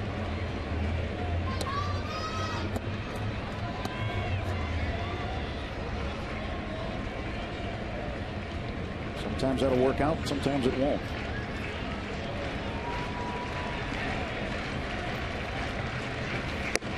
Two and two.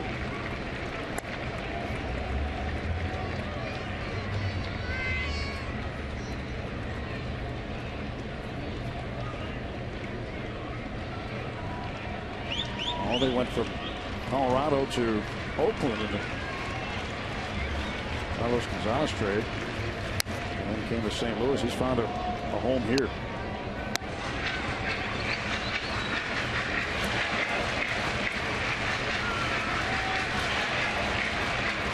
Two balls, 2 strikes to Matt Holliday.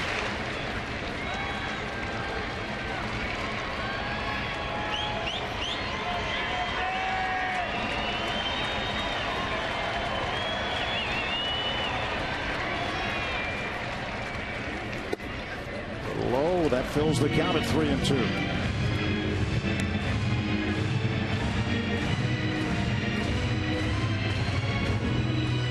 Bottom of the 11th, 1-1 game. And Bob Cahill trying to get Clint Hurdle's Pirates to the top of the 12th.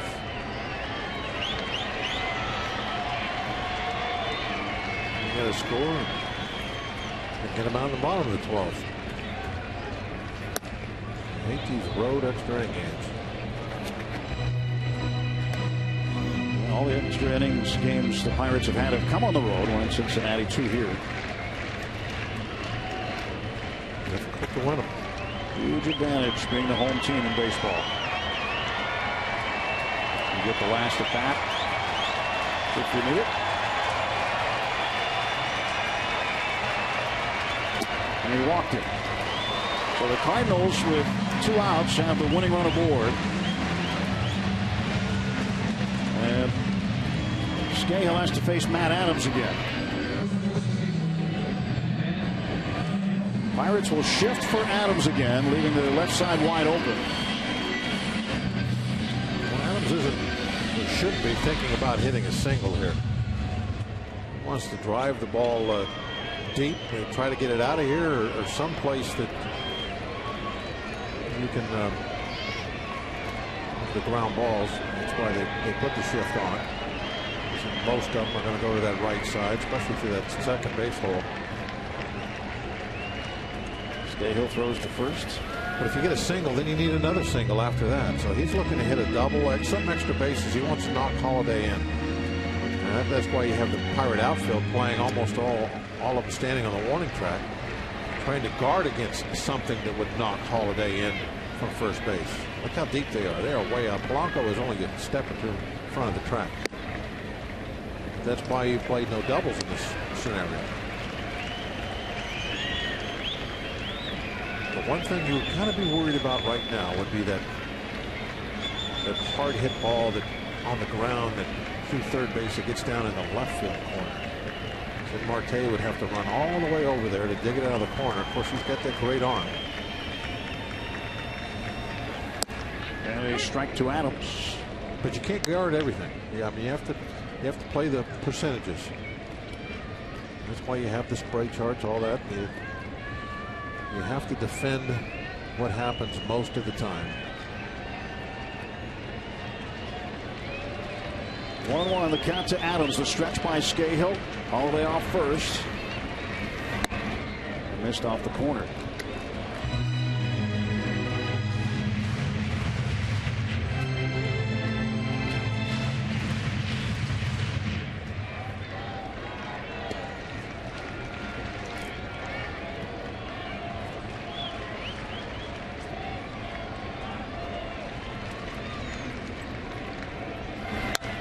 Fouls it off. That's strike two.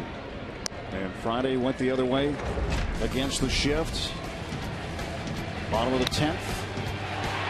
Got the winning run in. But that's what that called for. That called for a single to win the game. There was a man at third. He's not trying to drive the ball for extra bases. He's just trying to get something to the outfield for a single and get the winning run in. And he went the other way and accomplished his mission.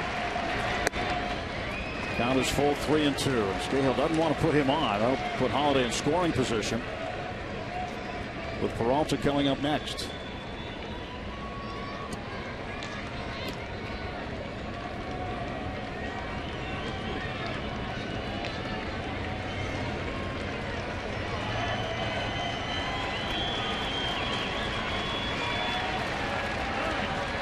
Time is gone.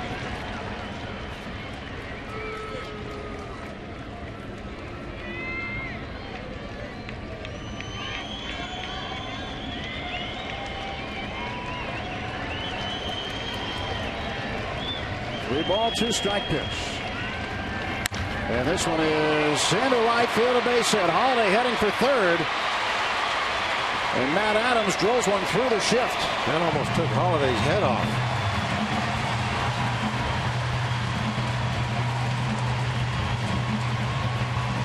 Well, he was going for that extra base hit, trying to drive this ball, especially since he knows Holiday's got a head start. And almost hit him right in the helmet with it.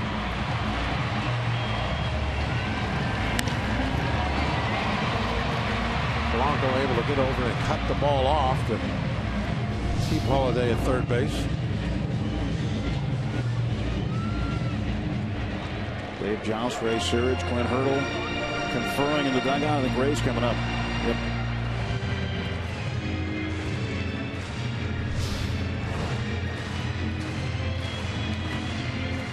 Ooh, I mean, it almost got him. Look at that. Well, if that hits him, the inning would be over. Empty out. Looked like a turtle. Trying to get back in the shell on that one. So Ray's bringing out the message here. And Rodimus Lees is warming up in the bullpen. You wonder if they're talking about an intentional walk here.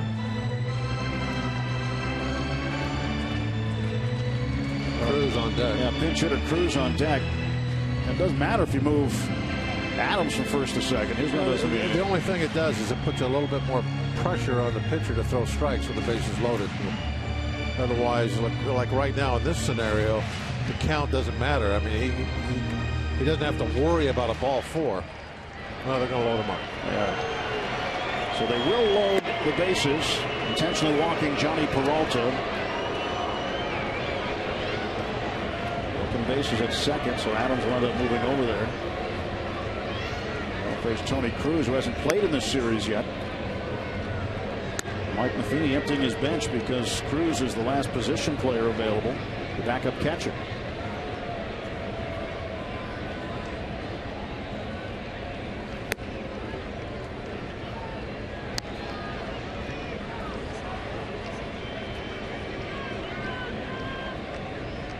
Josh Harrison was quoted in the local papers today saying these games are like chess matches with the Cardinals.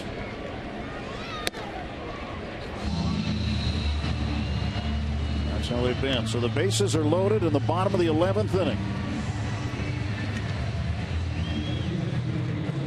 Clint checking on Lees, see if he's available.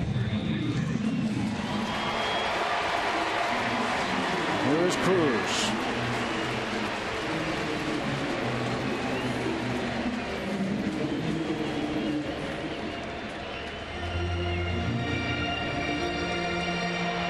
This will be the first game in this series he has appeared in. He's 0 for 1 in the current homestand. Made just 3 starts this year behind the plate. The ball game in the balance once again here in St. Louis. Cruz fouls it back for strike 1.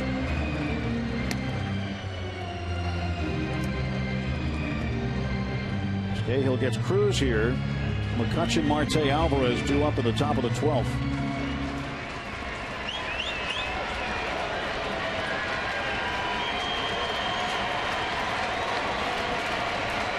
Cruz digging in.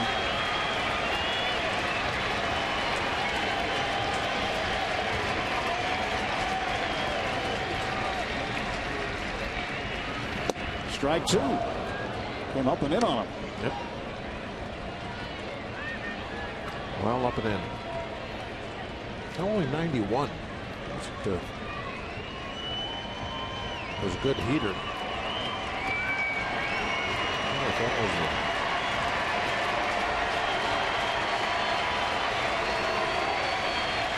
ball that just kind of got away from him a little bit. Trying to go in that same neighborhood again. Yeah, with 92. Maybe he's starting to run out a little bit of gas. Pitch number 36. You're getting up there a little bit for a reliever. Most of the time they're coming in pitching 1 inning, less than 20 pitches. 1 ball, 2 strikes. Fouled off at the plate. Another 92. And just throwing the ball up there a couple in the beginning. First inning at 96. Cruz has 2 career game-ending hits. Game plan seems to really be working him upstairs, trying to get him to swing and miss. Bases full of Redbirds, 2 outs, and the 1-2 from Cahill to Cruz.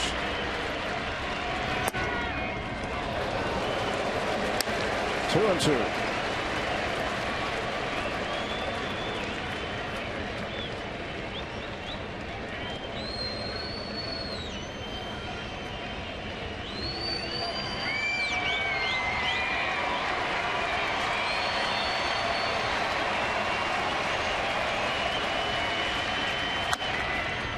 Got a piece of it, nicked it foul.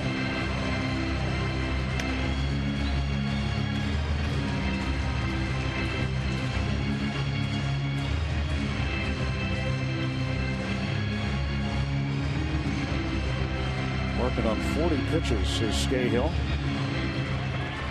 31 Friday night.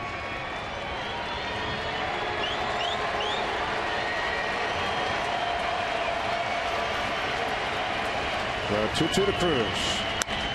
Popped him up. Rodriguez going way out. And he's got it. And the Cardinals leave him loaded. Cahill gets out of it. And we're headed to the 12th in St. Louis. All even at 1.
1-1 Pirates and Cardinals.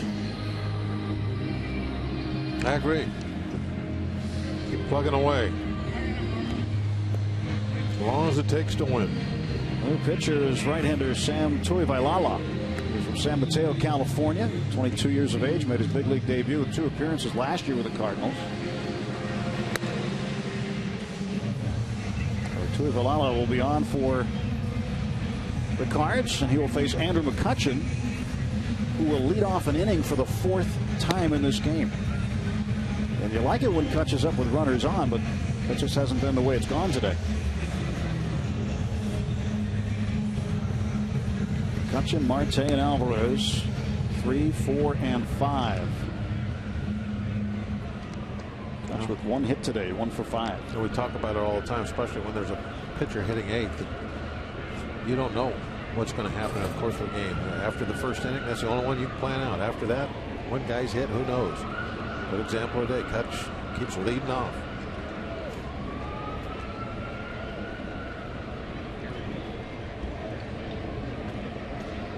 McCutchen looking to greet the reliever. Unfriendly manner, possibly. And he bounces it wide of third base for strike 1.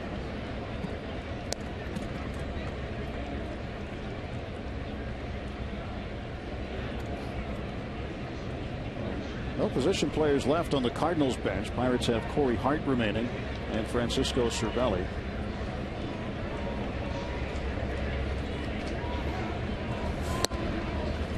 Strike to McCutchen. It's 0-2. Cardinals playing with a short bench to begin with. Pitcher spot not due up for a while. Will be second in the order, but we'll either have to let the pitcher hit or use a starting pitcher to pinch hit. And McCutchen drives it deep to left field. Holiday drifting back and on the track makes the catch. Well, how many of those has McCutchen had today? Just missing it. Seems to be quite a few out on the warning track this afternoon. Like about 3 hours ago, we were talking about how the ball was carrying because there are all of those balls early on the track. But only 2 of them have got over the fence. The wind's blowing out now, or drifting out. Wasn't much wind earlier in the game. As Marte gets a look at this pitch for strike 1.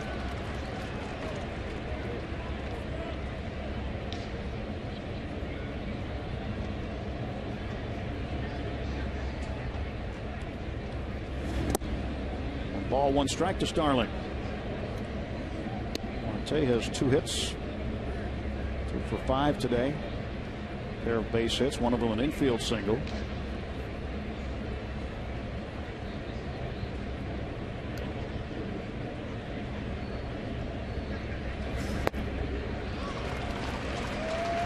And 2.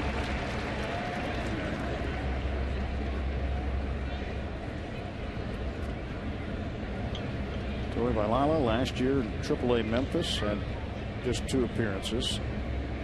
Climbed the ladder through the Cardinals system. He started in Florida in Palm Beach at Single A. After 29 appearances, the Cardinals shipped him to Springfield. And then from there he went to AAA Memphis, and they called him up when the rosters expanded on September 1st. So 4 different levels of baseball last year. Rapid rise through the system.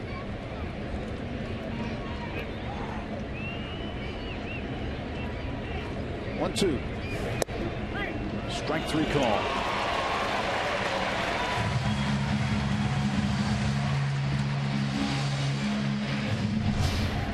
He's got a little bit of a sweeper type breaking ball, and looked like Marte definitely thought that one was going to stay inside. Molina framed it a little bit. See, from that offset camera angle, you really can't see the way the ball sweeps. You can only really tell from this shot, the dead center. Well, it doesn't look like they have any interest in pitching to Pedro, at least from that first pitch that Molina set up for. He's already walked 4 times today.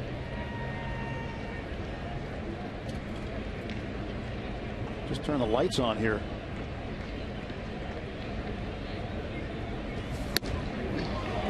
Gave him something hittable. That'll be a strike. I don't know how hittable that was. Closer than the last one. That was 98 up on his hands.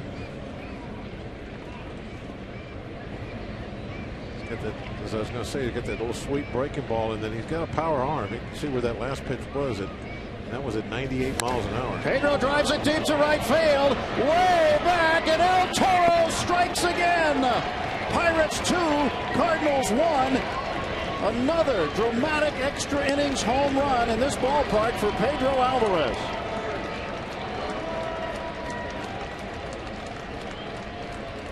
They tried all day to stay away from him, won't give him anything to hit. And this pitch was probably, if he wanted it to be in, they wanted it to be up on his hands where that other one was. This ball was down and in, and that's an easy pitch to drop the head of the bat to, even if it's got the velocity that this kid throws with. And Pedro just mashed it. Home run number 5 for Pedro. Finally got a pitch to hit.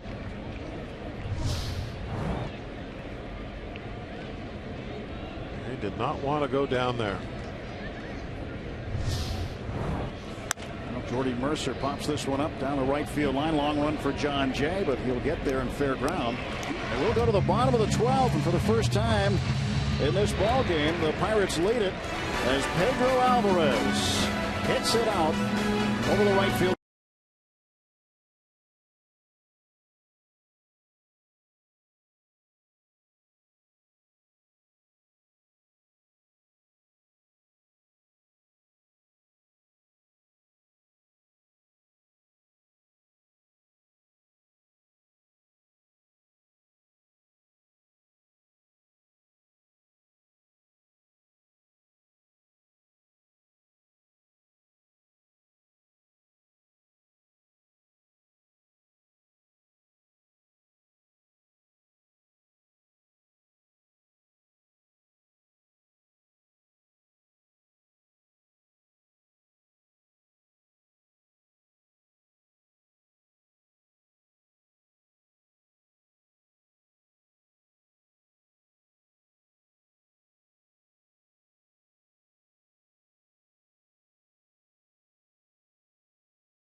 And Pedro got one right in the wheelhouse. Yeah, so much bat speed and power that he's always the threat to hit the ball out of the ballpark and give you that instant offense.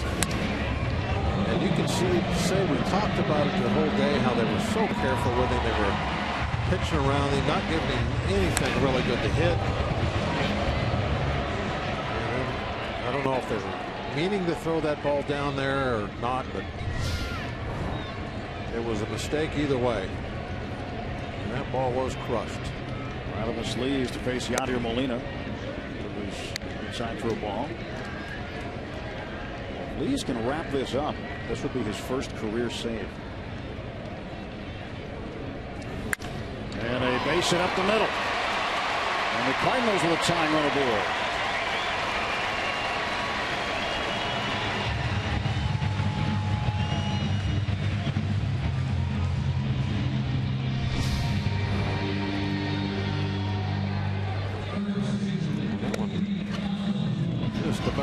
Lees, he was pretty much unprotected there. Could have caught him right behind between the numbers.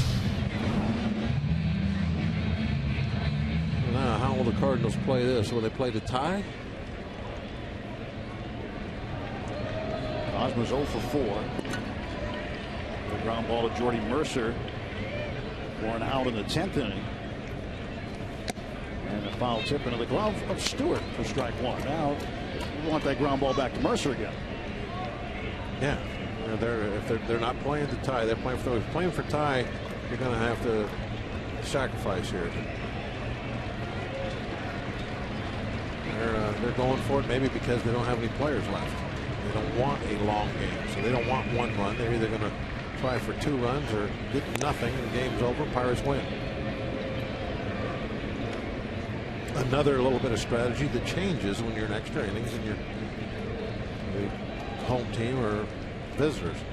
Normally the home team will play to tie because they know they're going to get another chance the next inning. 0-1. And a ground ball to Rodriguez. They'll get the lead runner. They'll force out Molina. It was choice for Cosmo. 1 out in the bottom of the 12th.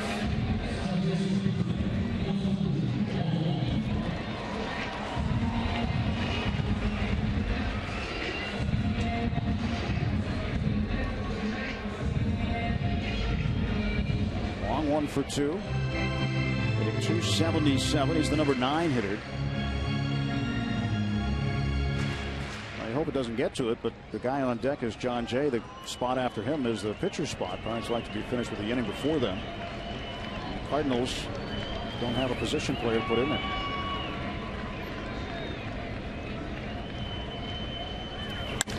And this one a base hit. Rounding second is Cosmo. Heading to second and stopping is Wong, and now the tying run 90 feet away.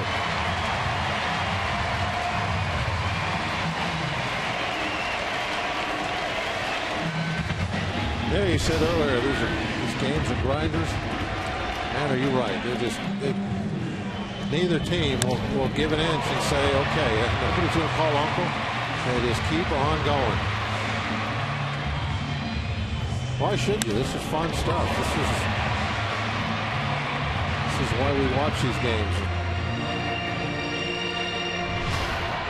And some people are talking about how this is almost like pennant race stuff. First week of May. Well, the pitcher spot was second. Then the next move, it was moved down to the order. So Borges is on deck. First and third, 1 out. John Jay takes upstairs.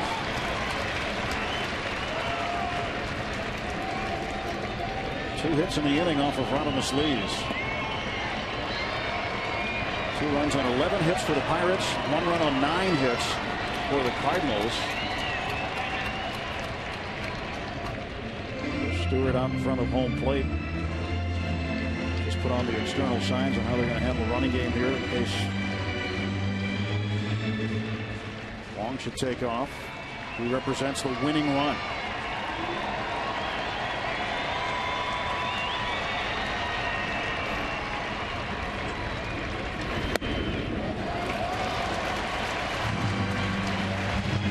To John Jay. Mentioned earlier, he's had key at-bats in Cardinal walk-offs. He's appeared in 8 of their 14 walk-offs over the last 2 years. He has been on base all 8 times when he has been up in the deciding inning.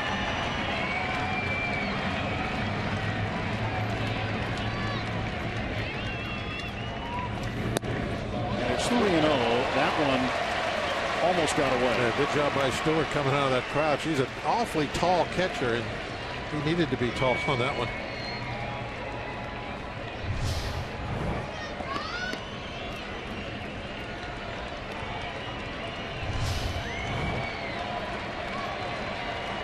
He's dangerously close to loading the bases.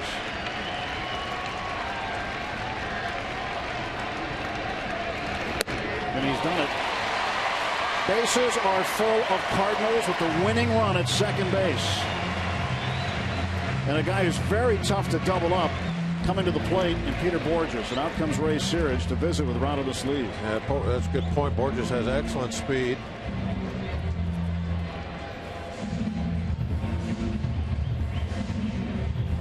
But even though he has good speed, my gut tells me they're still going to try and get a double play here. It's the tying run at third, not the winning run.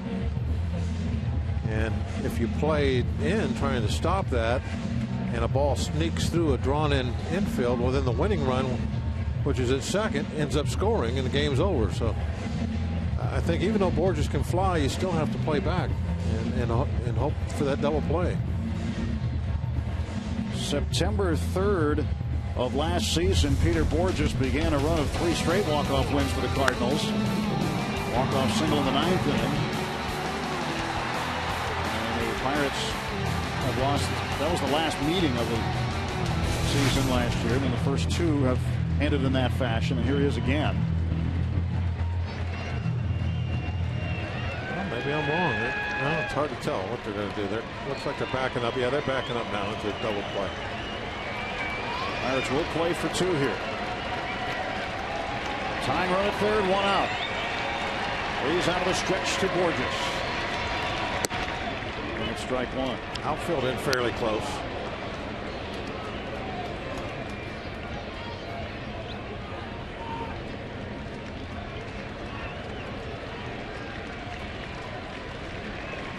The 0-1 pitch on the way.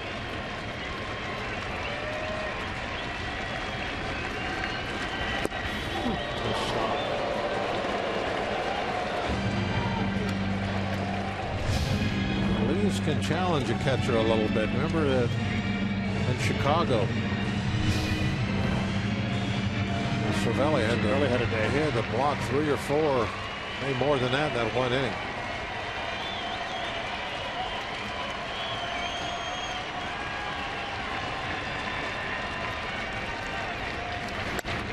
Fouled off. That's strike 2. He's ahead of Borges. Big hitter on deck, too. Matt Holliday. First things first.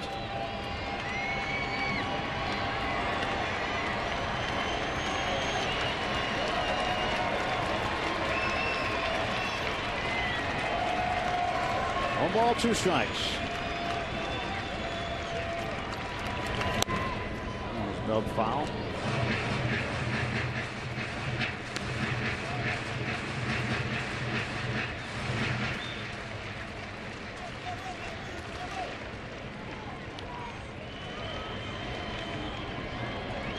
Exciting game. It's a white knuckler. Another one. Is.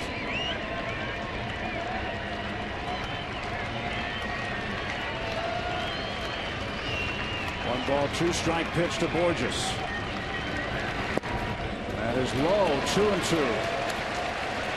2 balls, 2 strikes to Peter Borges. 1 down, base is full.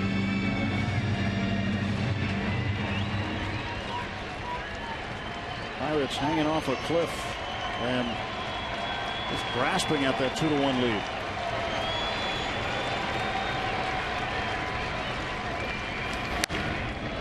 Long foul ball.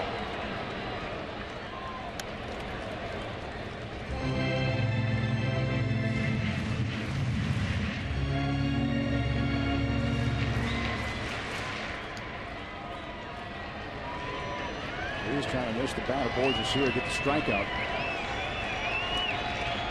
Infield can move back. Outfield as well.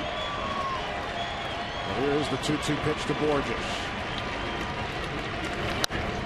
Fouled off again. Of course, we're having a battle now.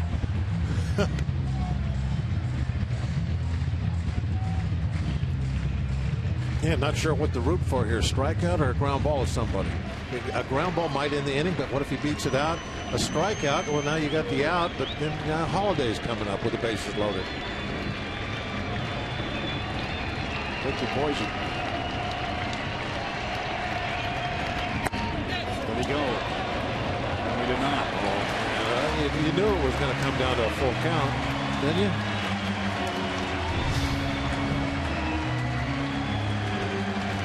Hold the swing. It's close. Nowhere to put him. Base is full. Full count. Tying runs at third.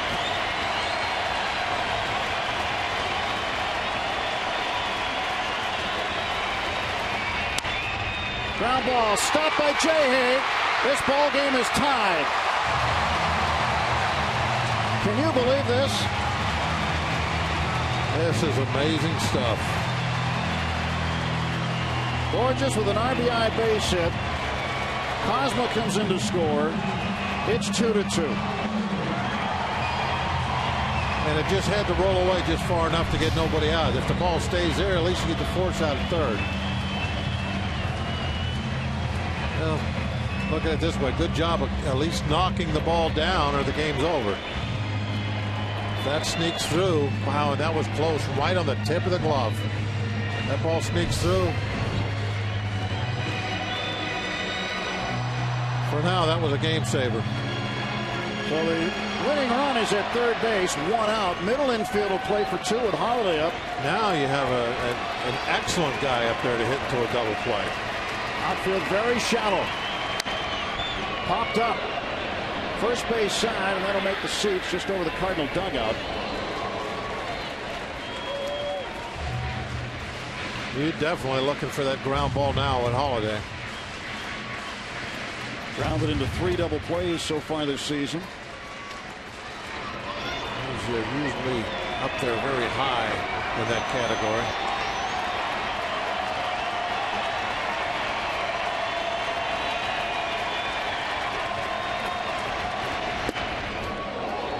Very close. Yeah, inside. That was a can't hit him either. Dangerous spot. No. Nothing you can do.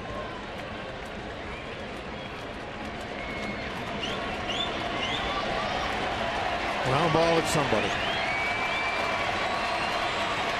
1 ball, 1 strike pitch from Leeds. Breaking ball, and that's called a ball. 2-1. Pretty darn close.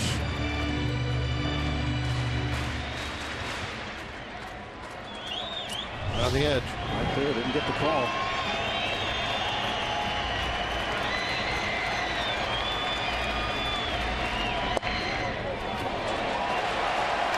And it's 3-1.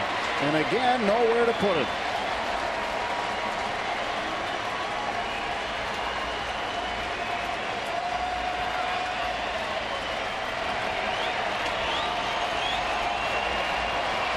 Three balls, 1 strike. The pitch to Matt Holliday. And it's fouled off. And the count is full. It was full to Borges, now full to Holiday.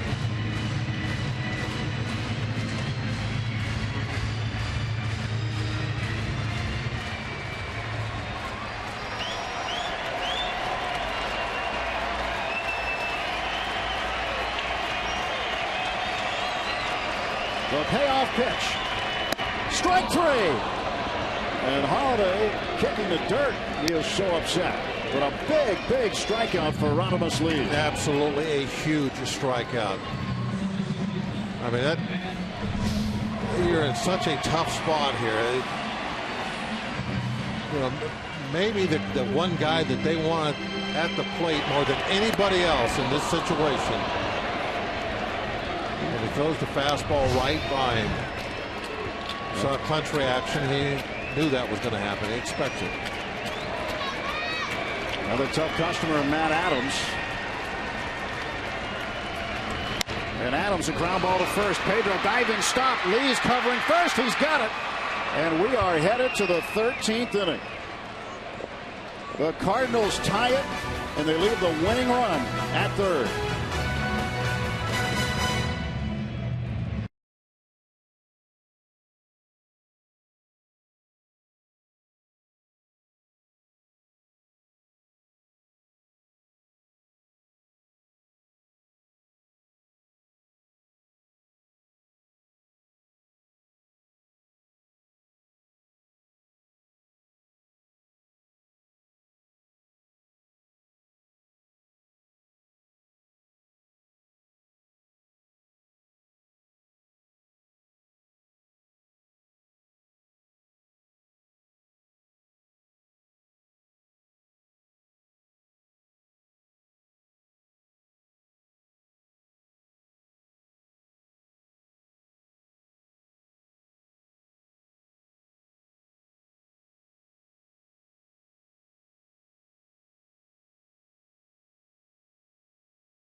A game saver. That came after the big strikeout of Matt Holliday. And we move on. Rodimus Lees has to hit. Pitcher spot leads off. Think about that ball that Jay knocked down. It was going down the line. Yeah, that was a game saver as well. That was the big one there. Sam Tuivailala start his second inning of work. So we'll see Lees, Stewart, and Rodriguez 7, 8, 9 in the 13th. Pedro Alvarez with a home run and a game-saving defensive play. Everything magnified here in extra innings.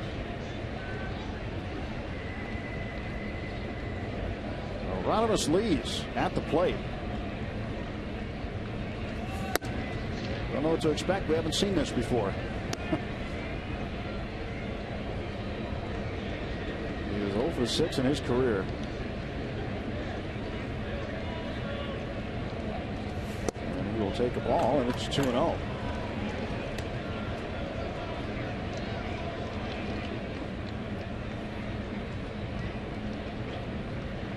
To Lees. Tuivailala delivers. Strike is called 2-1. 2 runs on 11 hits for the Pirates. 2 runs on 10 hits for the Cardinals. Pirates have left 13 on base. The Cardinals have left 11. And Lees pops it up. This will be playable for Matt Adams. Oh, long way. A ball off Tuivailala, the pitcher. Lees is out, 1 gone.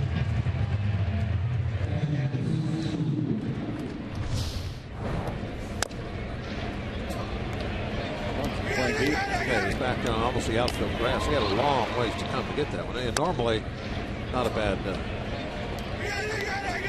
not a tough play at all. But where he was, he's upset with himself. Right? Took a pretty good hat, made contact. Put the ball in play. You can't be too upset. And when you never hit. Strike to Stewart. Stewart 1 for 4 with a sacrifice today. A marathon game on Pittsburgh Marathon Day. They just thought it was for the runners, but it happened to be for baseball as well, apparently.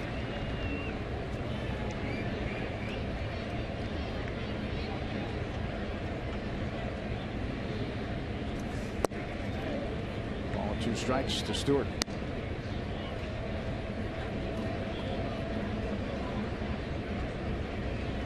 Runs have been hard to come by for both teams in this series. And Stewart, a bounding ball to Peralta at shortstop. 2 out. New score is the Bucs score. They're trying to get some more runs today. $4 off the tickets for the May 5th through 10th homestand against the Reds and Cardinals in the lower outfield and outfield box seats. Tickets will be available a half hour after this game ends, whenever that is.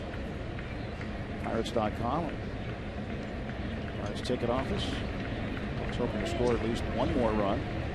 Got to win this ball game. We'll get discounted tickets depending on what that final number is. Could be $5 off, could be 6. Just depends. Rodriguez took a pretty good cut at it and fouled it back. Real good hack.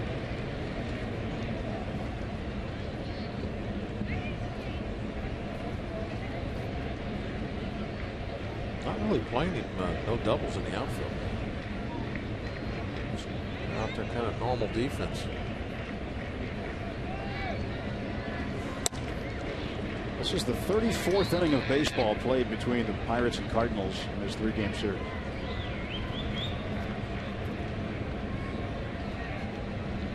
Friday, 11 yesterday, and the 13th now. Rodriguez cuts and misses, and it's 2-2.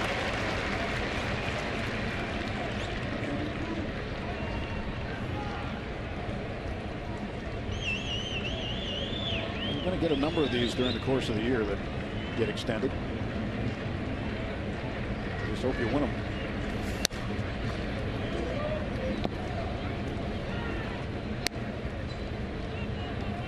You'll have to win these division games too. Not only do you get a W, but you're hanging a loss on somebody you're competing with. In this case, somebody in front of you, the Cardinals. Rodriguez fouls it off again. 2-2 the count, 2 down, bases empty. Throwing right-hander Sam Tuivailala.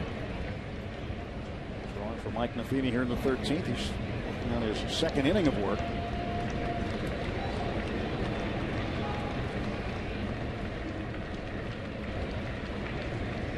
Here's the 2-2.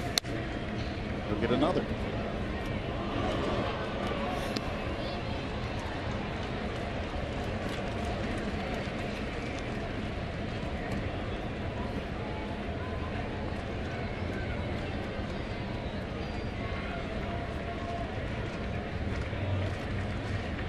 Two balls, 2 strikes. And Sean chased the off-speed pitch and strikes out. We go to the bottom of the 13th inning at Busch Stadium, tied at 2.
Thanks, Paul. That is an amazing story going on in Houston. The Astros.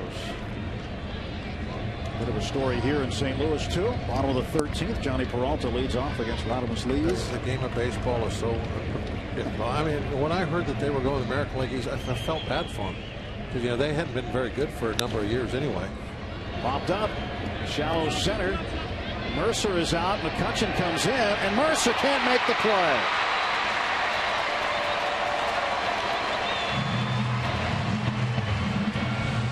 Mercer can't make the play, and where's Peralta? He's at first base. Thank goodness. Just a high pop fly. McCutchen coming in, and that's a very tough play for Mercer.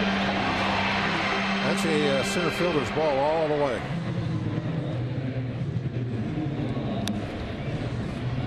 Peralta just.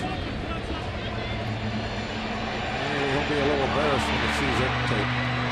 A tie ball game, 13th inning. He's got to be standing at second base. Oh, a cheap base hit for Peralta. And Seth Maness has been called upon from the bullpen to come out and hit in the pitcher's spot. And Jay on the grass at third. Lees throws to first base.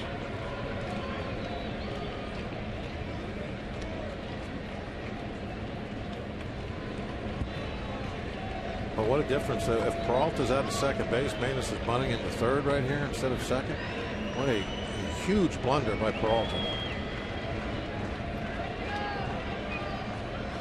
Manis pops up the butt. And Stewart's got it. 1 out.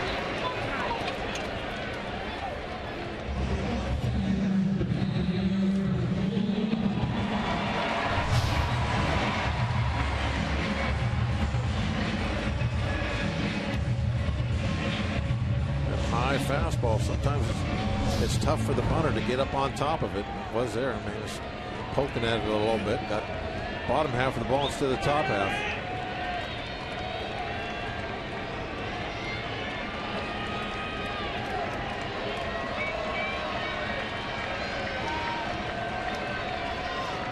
Molina swings and pulls it foul.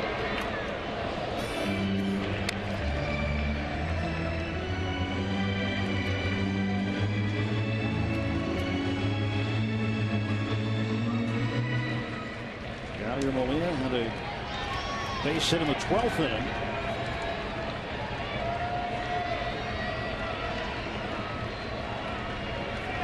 Nothing in 1 to the Cardinal catcher.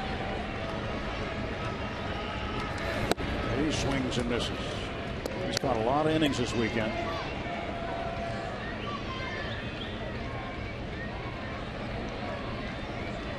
He's going to have to catch a bunch more. Huh? They have no backup catcher. 0-2 pitch to Molina.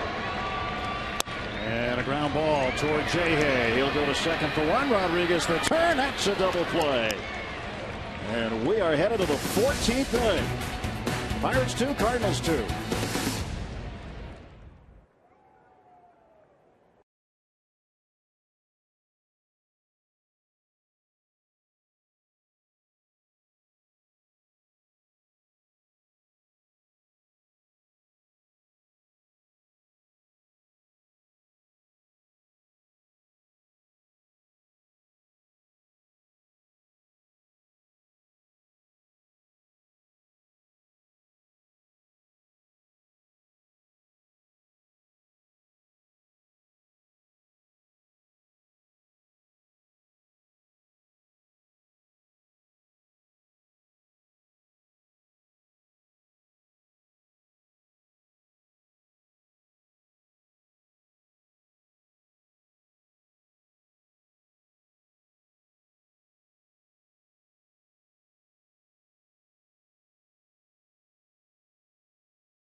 Hits are even. So we go to the top of the 14th. Gung-Ho Gung with his first major league home run. Tied the game at 1 in the top of the 9th inning. Pedro Alvarez put the Pirates ahead in the 12th. Peter Borges RBI single in the 12th. Tied it up. Matt Carpenter way back in the 4th inning had a solo home run. He left the game with lightheadedness. Cardinals out of position players. They are almost out of relievers. The Pirates are out of relievers. They still have 2 position players left. And the new pitcher is Miguel Sokolovich. 8th appearance for him. Oh, and batting average excellent. 122. Wow. Technically, we're not out of relievers. No, you can have a starting pitcher come out. Or what about Watson and Hughes? I think they're trying to stay away from them, but well, that's what I mean. Technically, they're sitting out in the bullpen.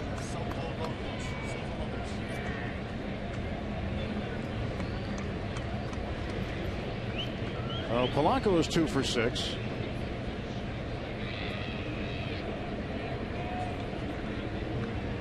Facing Sokolovich. Pitch inside for a ball. Gregory doubled in the third, singled in the ninth.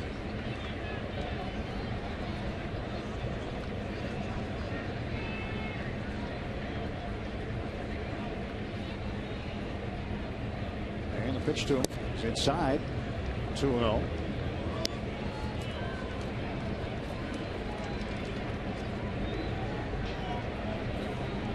Sokolovich from Caracas, Venezuela, 28-year-old right-hander.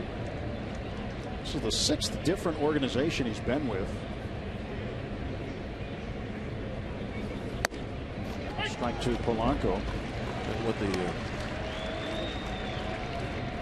Red Wings, Rangers. Well, made a big league debut in 2012 with the Cubs, and then the next year spent it pitching in Japan with Hiroshima. 2 balls and 2 strikes. Last year in the Mets organization in AAA was in Las Vegas. Well-traveled Miguel Sokolovich. 2-2 to Polanco. And Gregory pulls it foul.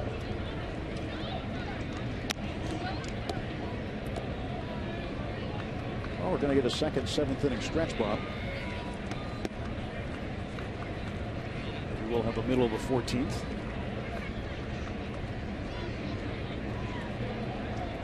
Top of the order for the Pirates: Polanco, Harrison, and McCutchen. 2-2. And Gregory pulls this one to Matt Adams. Fair ground. Right over the bag. Right on the chalk. I mean, that's playing no doubles right there. 1 out. That's why you play there in these tight games late. Of course, this is real late, extra innings. You have to guard against the double.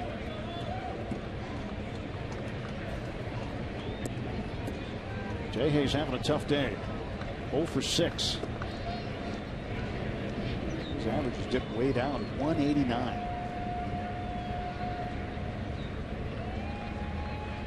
Sokolovich getting ready, and the right-hander delivers. Low ball 1. And the Pirates are at a tail end of a 10-day road trip. The last game is in the 14th, and who knows how long it'll be before the Pirates can win this one.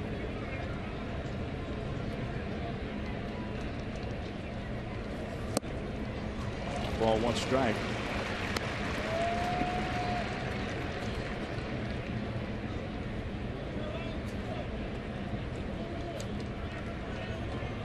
The extra innings that have been played, it's almost an extra game.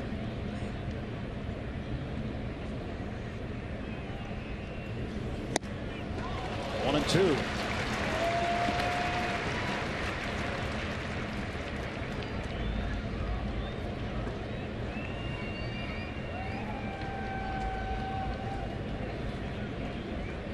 Another day at the yard here in St. Louis.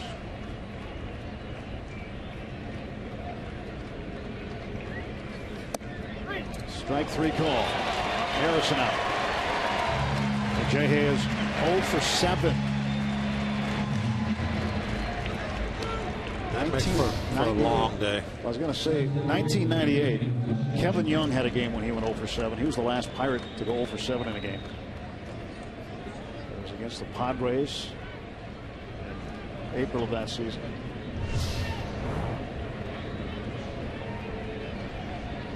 And that hurts the batting average for sure. Hurts the ball game. McCutchen looks at a strike. This is the 7th time Andrew has been to the plate with nobody on base. 2 outs, top of the 14th. The 0-1 pitch from Sokolovich.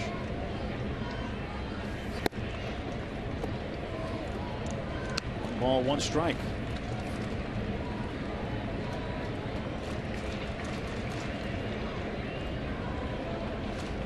Get it out of here. Come on.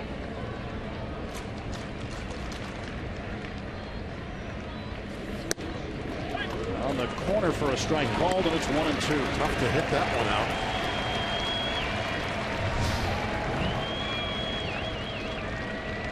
Wow.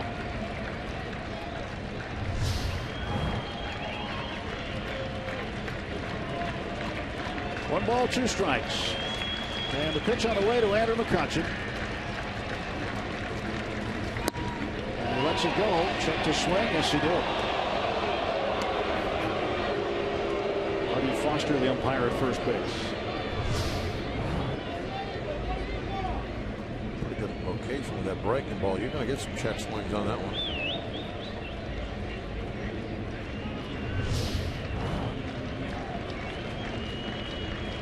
The 2-2. Down to third. Cosmo. Gobbles it up and fires over to first base. Pirates gone in order in the 14th. 14th inning stretch in St. Louis.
And during the inning break, Jeff Locke, who is Tuesday's scheduled starter, heading out to the bullpen.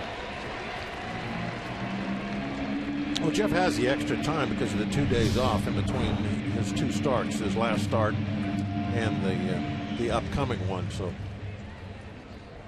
actually, it's kind of a fortunate situation for the Pirates to have those 2 days off now. So the Locke is easily available. Pete Cosmo leads off against Lees, and Lees deals him a breaking ball for a strike. So Hughes and Watson, they're still out there, but unavailable. They had a heavy workload and will have the day off. A 1 pitch to Cosmo. Foul tip for strike 2. I did see Watson out there playing catch with the outfielders, kind of windmilling his shoulder, like, come on, baby, get loose. Watson's pitched in 3 of the last 4 games.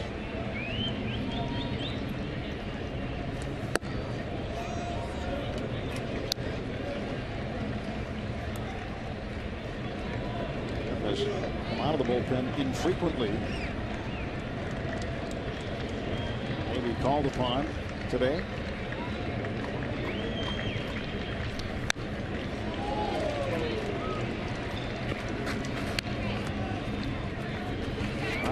Lees. His 3rd inning.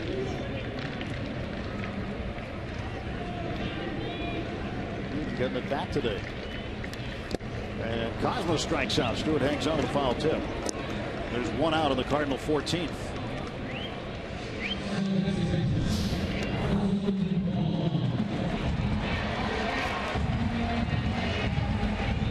Breaking ball.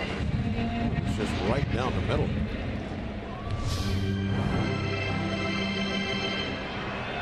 Sometimes you just get a little lucky, I guess. Or it's just got the pitches has such good action they can't hit it. But that's not exactly where you want to locate that breaking pitch. But it worked. 1-0 to Wong. Good fastball hitter. Takes from there for a strike.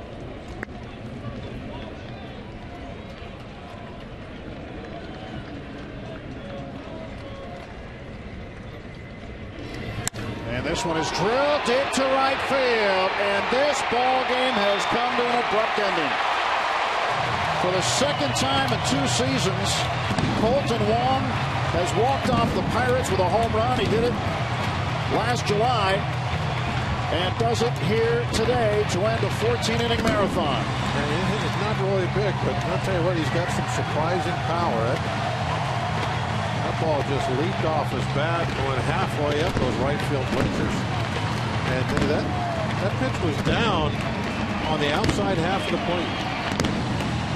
Knee-high outside half of the plate. I mean, you can't really say that there was anything wrong with the location on it.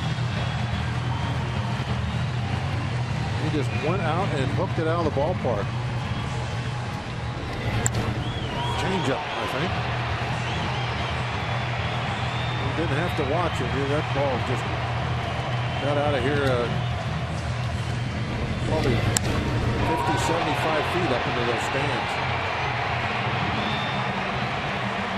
Going back to September 3rd of last year, the Cardinals have now walked the Pirates off in 4 straight games. They get a 3-game sweep here in St. Louis. A rough weekend in St. Louis. Cardinals are now 18-6. Pirates dropped to under 500 at 12-13. Final score 3-2, 4 hours and 28 minutes. Cardinals win it here on this Sunday afternoon. Let's go back to Pittsburgh, where Paul and Teak are standing by.